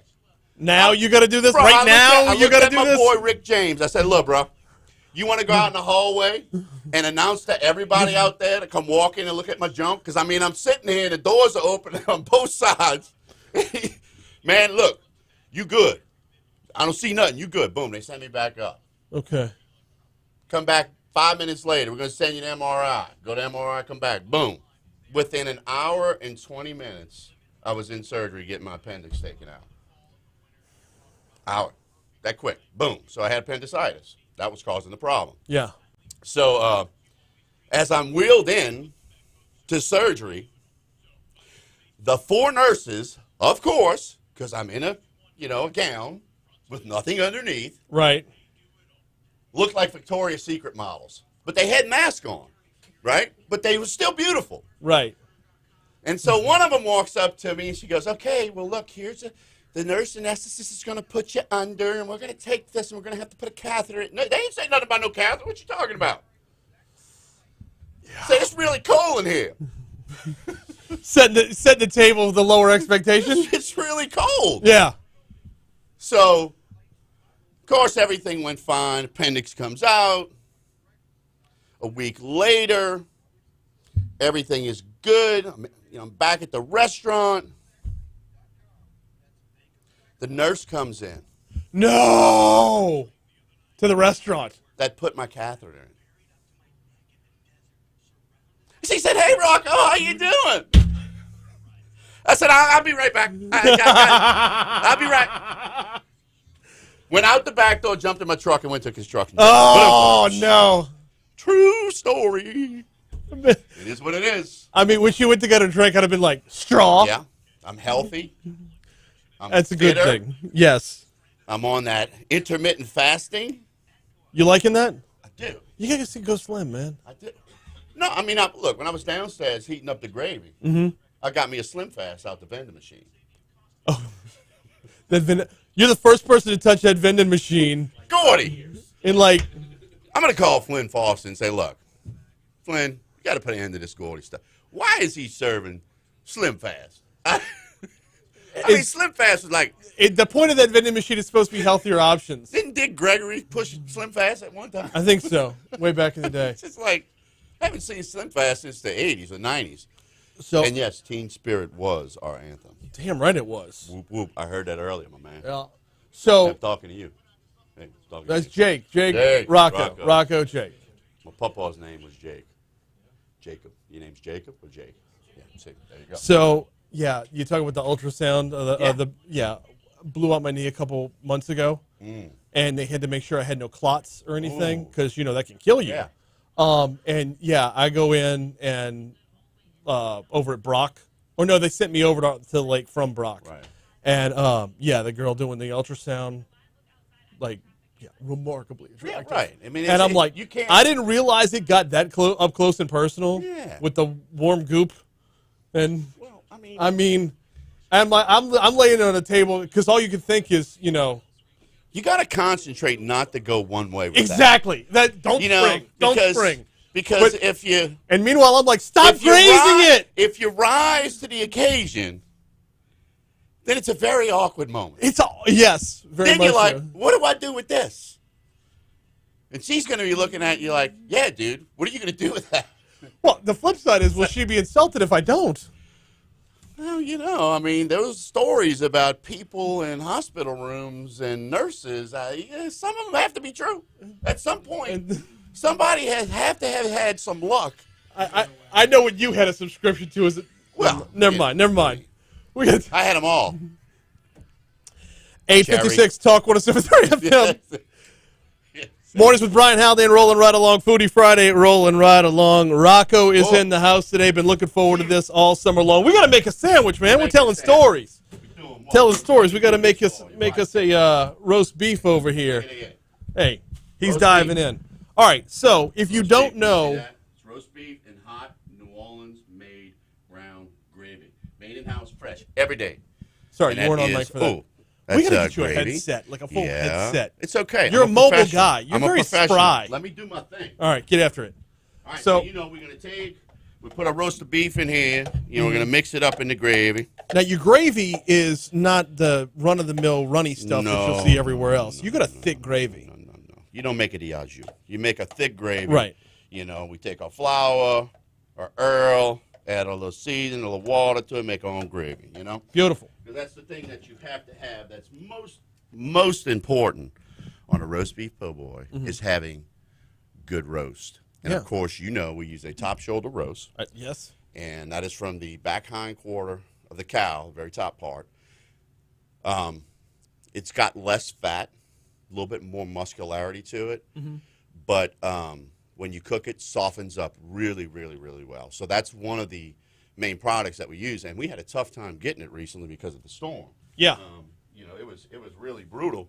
As a matter of fact, I had to go to Cisco down in New Orleans twice because this product is made for us specifically by Hormel, and they ship it to us, and we, you know, season, pack it, freeze it. We season it, cook it, and cut it. Is what I meant to say. Gotcha. But you know, it was just because there was, you know, I think Cisco in New Orleans had 4 drivers for the whole metro area. Oh, wow. They can't get anybody. So they're shipping out of Lafayette right now, and it's just really difficult. Not only them, we use U.S. Food Group. We use a lot of purveyors, and we're having trouble getting stuff right now. We're finally getting back to some sense of normalcy, and it's been, 10, 12 days now, I think? Okay. Hey, we got literally 1 minute left on air. We're going to be on YouTube for the remainder of the time, so if you want to catch the rest of this, move over to YouTube if you're on air right now. Fox News Rundown will be coming your way next. But since we've got 1 minute left on air, the basics for the roast beef po' boy. Go. So we go ahead and we take the brown gravy and the roast, and we mix it together real good. We get our New Orleans French bread, which is driven up fresh daily from New Orleans. The New Orleans bakeries were back up and running by Wednesday. Did an outstanding job of getting us our product back. We did, fortunately, have some, and then we wound up getting bread from Lafayette. But anyway, lettuce, tomato, mayonnaise, pickle, dressed, good New Orleans French bread, hot roast beef and gravy. Rocco's on Drusilla. Come If and you see. don't know where it's at, then you're brand spanking new to Baton Rouge. It is a classic. It is a staple. It is the best around. He is Rocco from Rocco's Po' Boys. This has been Foodie Friday, presented by the Louisiana Beef Industry Council. Once again, we're continuing on YouTube. Do not go away on YouTube or move over there. Fox News Rundown is next on air. Thanks for listening. Peace. All right. So, since we are continuing on YouTube. We don't need that. No, we do need that. We need this. We still got to talk to YouTube. So YouTube. All right. All right. Yeah, so we put the mayonnaise on, Right. The French bread, New Orleans Leidenheimer French bread, as you know, being Yes. from that area. Leidenheimer's the best. There's nothing else. If you're going to sell a New Orleans po' boy, you got to have Leidenheimer French bread, period. That's right. So we've got some of that. Put a little mayonnaise on it. Our standard dress is lettuce, a little bit of tomato,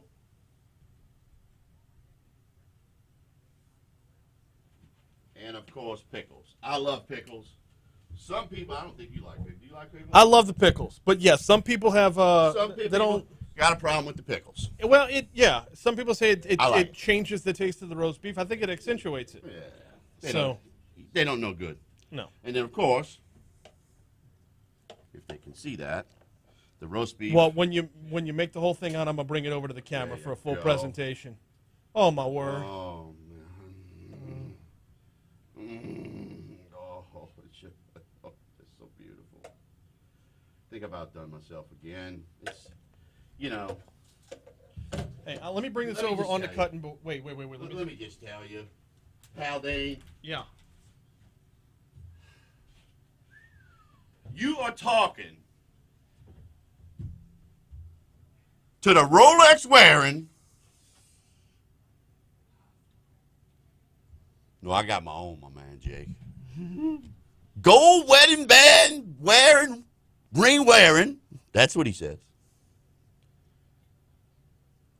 Bulldozer driving, Ram truck cruising, and I'm having a hard time keeping these New Balances on this floor. Woo! What do you think of that? It's gorgeous. All right. All right, let's go. cut this, Here plate we it, and go. go show it to the folks Here we go, over Coach. on the tele. What I got for you, Coach?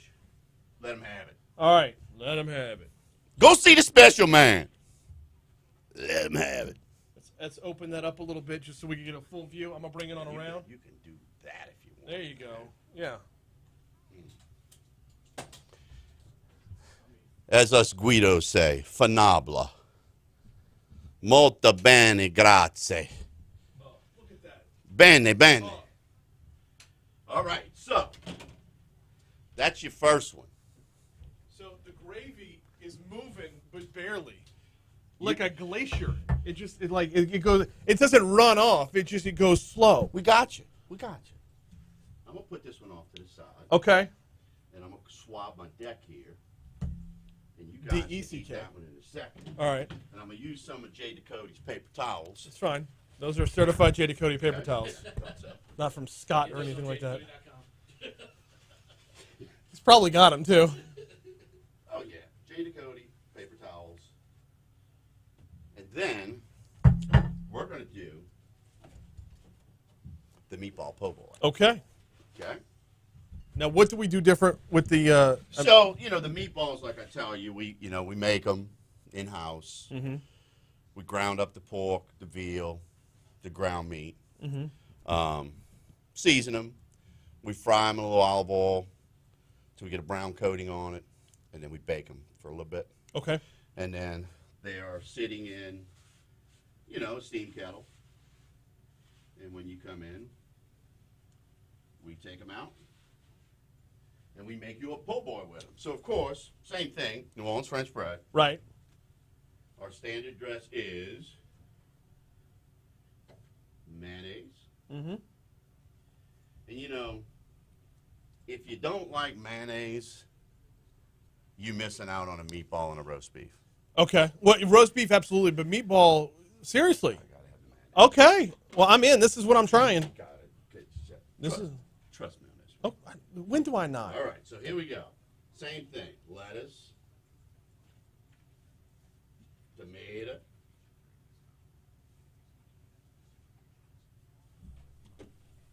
all right. So. All right. So whole meatball here. They're not cut in half. We do cut them before we put them Okay. on. And the reason why is if you don't cut them, when you bite in them, they'll just Squirt. flop out the sandwich Yeah. because they're a 2-ounce meatball. Oh, so God, smell that sauce. you like it a sauce? It's, You like it a sauce? There's a lot of You like garlic it a in there. sauce, eh? And so, we're gonna finish with our pickles. So pickles on the meatball too. Standard dress always, unless otherwise specified. All right. So, flip this over here. Have a little spot where I can cut them before I put them on. Another of the J. Ducote paper towel. Those get pricey, man. We can switch to the generics if you want. And so we're going to put a total of 4 meatballs cut in half. Okay. Or 5. Depends on how long the bread is, really. Because sometimes the bread is either 11 or 12 inches. Well, They have consistency issues. Well, that's what you get With when you get it. everybody. Well, but it's not made out of a machine. It doesn't come. We're not talking Subway here. We're No, talking real bread, not stuff that is made from Crocs. Haldane. What's up? I just had an O. Huh? Oh, Oh. Oh yeah. she had a. What did she have down there? Nothing. I know it's down there. All right. I'm making a mess, but No, it's beautiful. if it's sloppy, that's the way you want to do it. And of course, And we then I was. finish it off.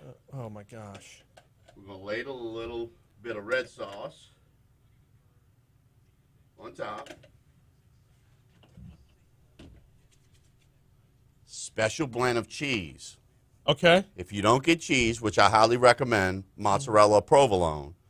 But if you don't like that, we also put, free of charge, don't cost you a dime, Romano cheese, what is it, Romano Oregano, whatever? Anyway, so it's Parmesan. a mixture.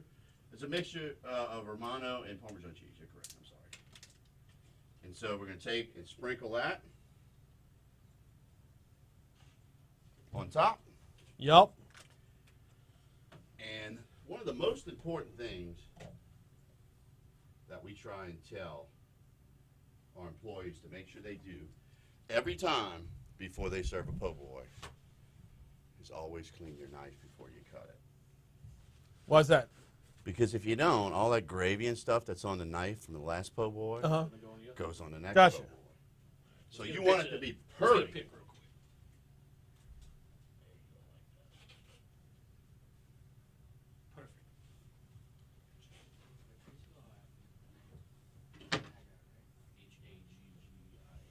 AI. H-A-G-G-A-I. Yeah. Davis. And there you go, Mr. Haldane. Let me go show this one off. Go as show well. the people. Show the people. So, if I could drop this mic, I would, but I can't. So, I'm going to let the brain handle it. I mean, get out of that, Coach. What are you doing? I'm about to eat this. Oh, this guy over here. Aren't you on a diet or something? I am on a diet. Not today. And I'll tell you, look, I prepared for this, man. I prepared for this because every week we bring a different chef in. Every week we bring a different restaurant in. Right. And I take one bite and I move on because I know I'm going straight from here to go weigh in for the week. Dude, I was so disciplined all week long knowing you were coming in that, like... That's the way to live, because I brother. can't be one and done. You got to know when to hold them and know when to fold them. That's exactly right. You know what I'm saying? Yes. So, you made the right choice. All right, well, I'm taking a bite over here. And I've never, like I said, I've never had your meatball before. This will be a first for me. I think you're going to like it. Oh. Jake, you want a piece of this roast beef? Yes, please. You want a half of this roast beef sandwich? Y'all have, I don't have any extra plate. I just put on napkins. You got it. Oh, my God. Oh, yeah. It's sweeter than I thought. Oh. Why is it sweet? Well, because she puts a little bit of sugar in the gravy. Mm-hmm. You got to have a little sugar to balance the acidity. Clemenza said that. Yeah. Did he say that? Mm-hmm. Clemenza's a smart man. But that's the truth. You do have to have it to cut the acidity down a little bit. You don't want it too sweet to where it's overbearing. No, but so it matches up well Right. with everything else. I mean, There you go, Jake the Snake. You know who that is? Look at my man, boy. You know what you doing? That's why he knew. That's why he knew the Ric Flair quote. Woo! He was directing me. He was like giving me the next line. Who was your favorite wrestler? Rey Mysterio. Of course. I like The Rock because can't go wrong with The Rock. Can you smell what the Rock? Can you? Uh, Can you smell what the Rock's what the Rocco's cooking, huh? I'll go old school and eat Wildfire Tommy Rich. How about Dick Murdoch? Coco beware. Coco beware over here. Coco beware. Coco beware. I guess I'll make this last one and give it to my sweetheart Alabama Ann and my darling. Do you let Condon in on this? Or No, do he's you not make getting okay. He ain't getting that. All right. Him and Gordy out. I'm done. Yeah. Done with him. That's Yeah, what? look. Austin ain't gonna eat that. You don't think? He's too big. He's gonna get off the air and go run 62 miles, He gets on a bicycle now. and then he's gonna go get on the treadmill. Yup. I told him. Got any napkins? I said, you need to lift weights.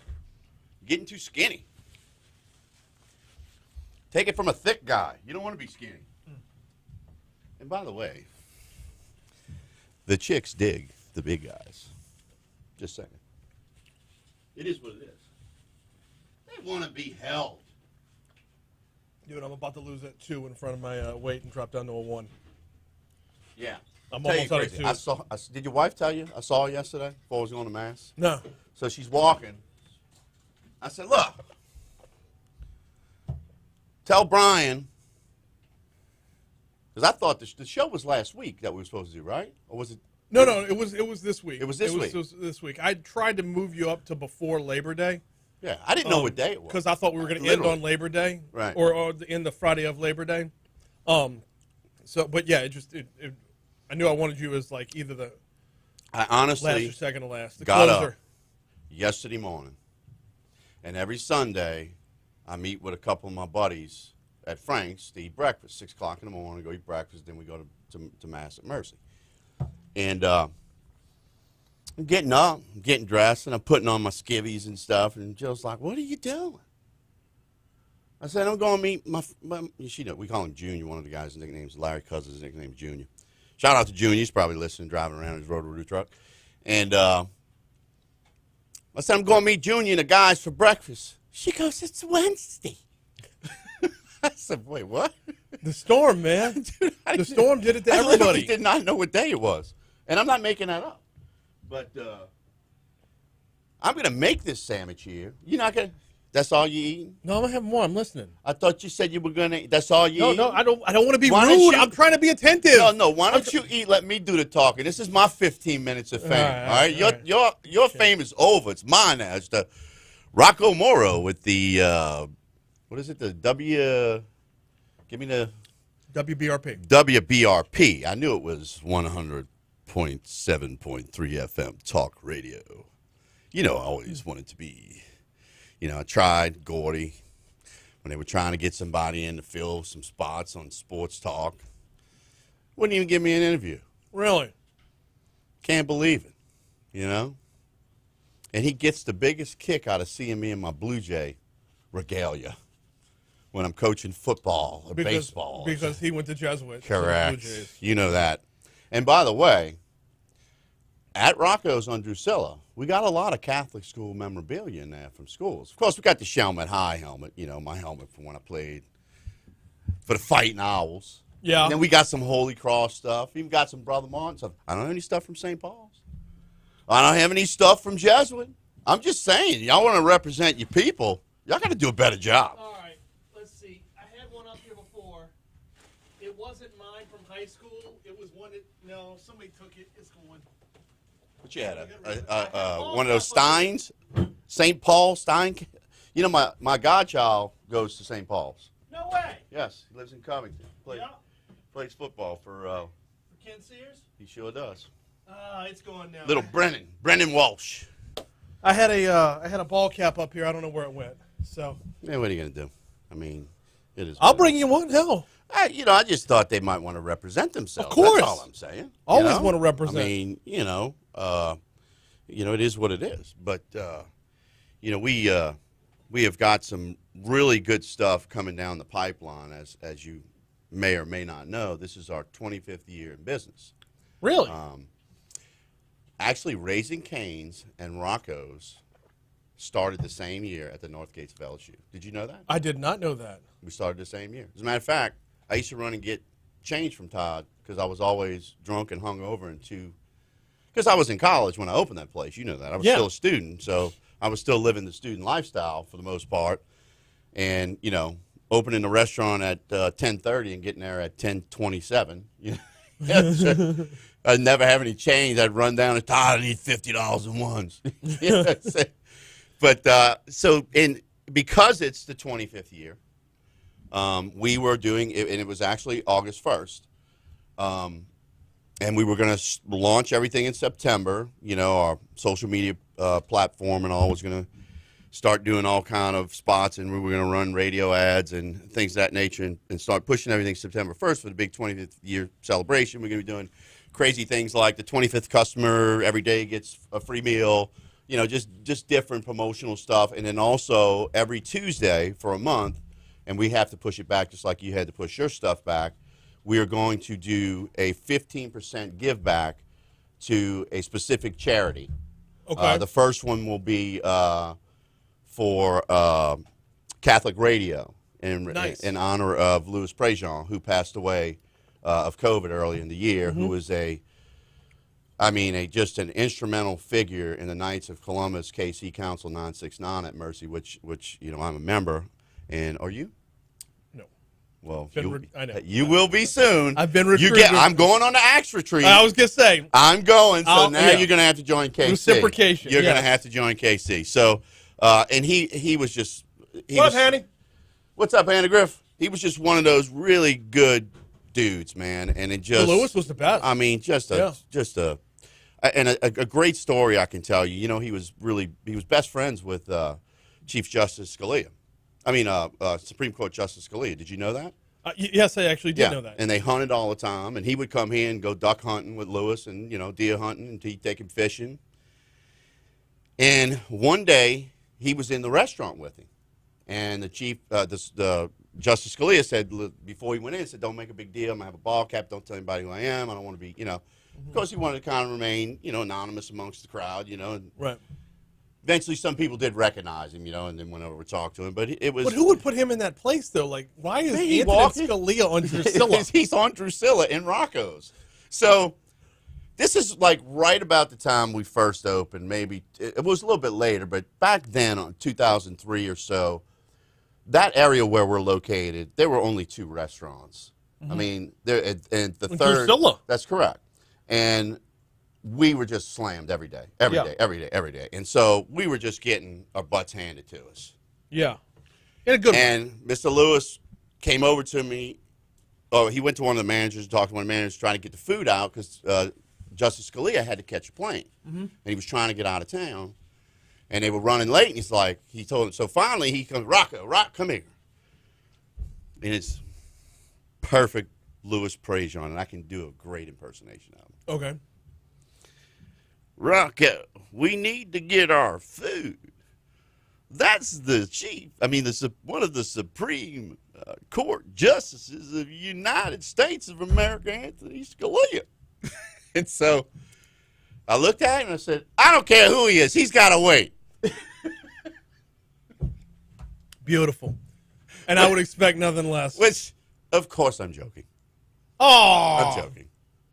I'm joking. We got him his food as quickly as we could. We got him out of there. Well, you get everybody their food as quick as you Well, can. but I mean, we bumped him up on the line, is what I'm saying, to kind of expedite his order to be sure he can make his plane. But he had been in there multiple times after that, and I had an opportunity to actually sit and talk with him on several occasions, and he was just a really, really nice man.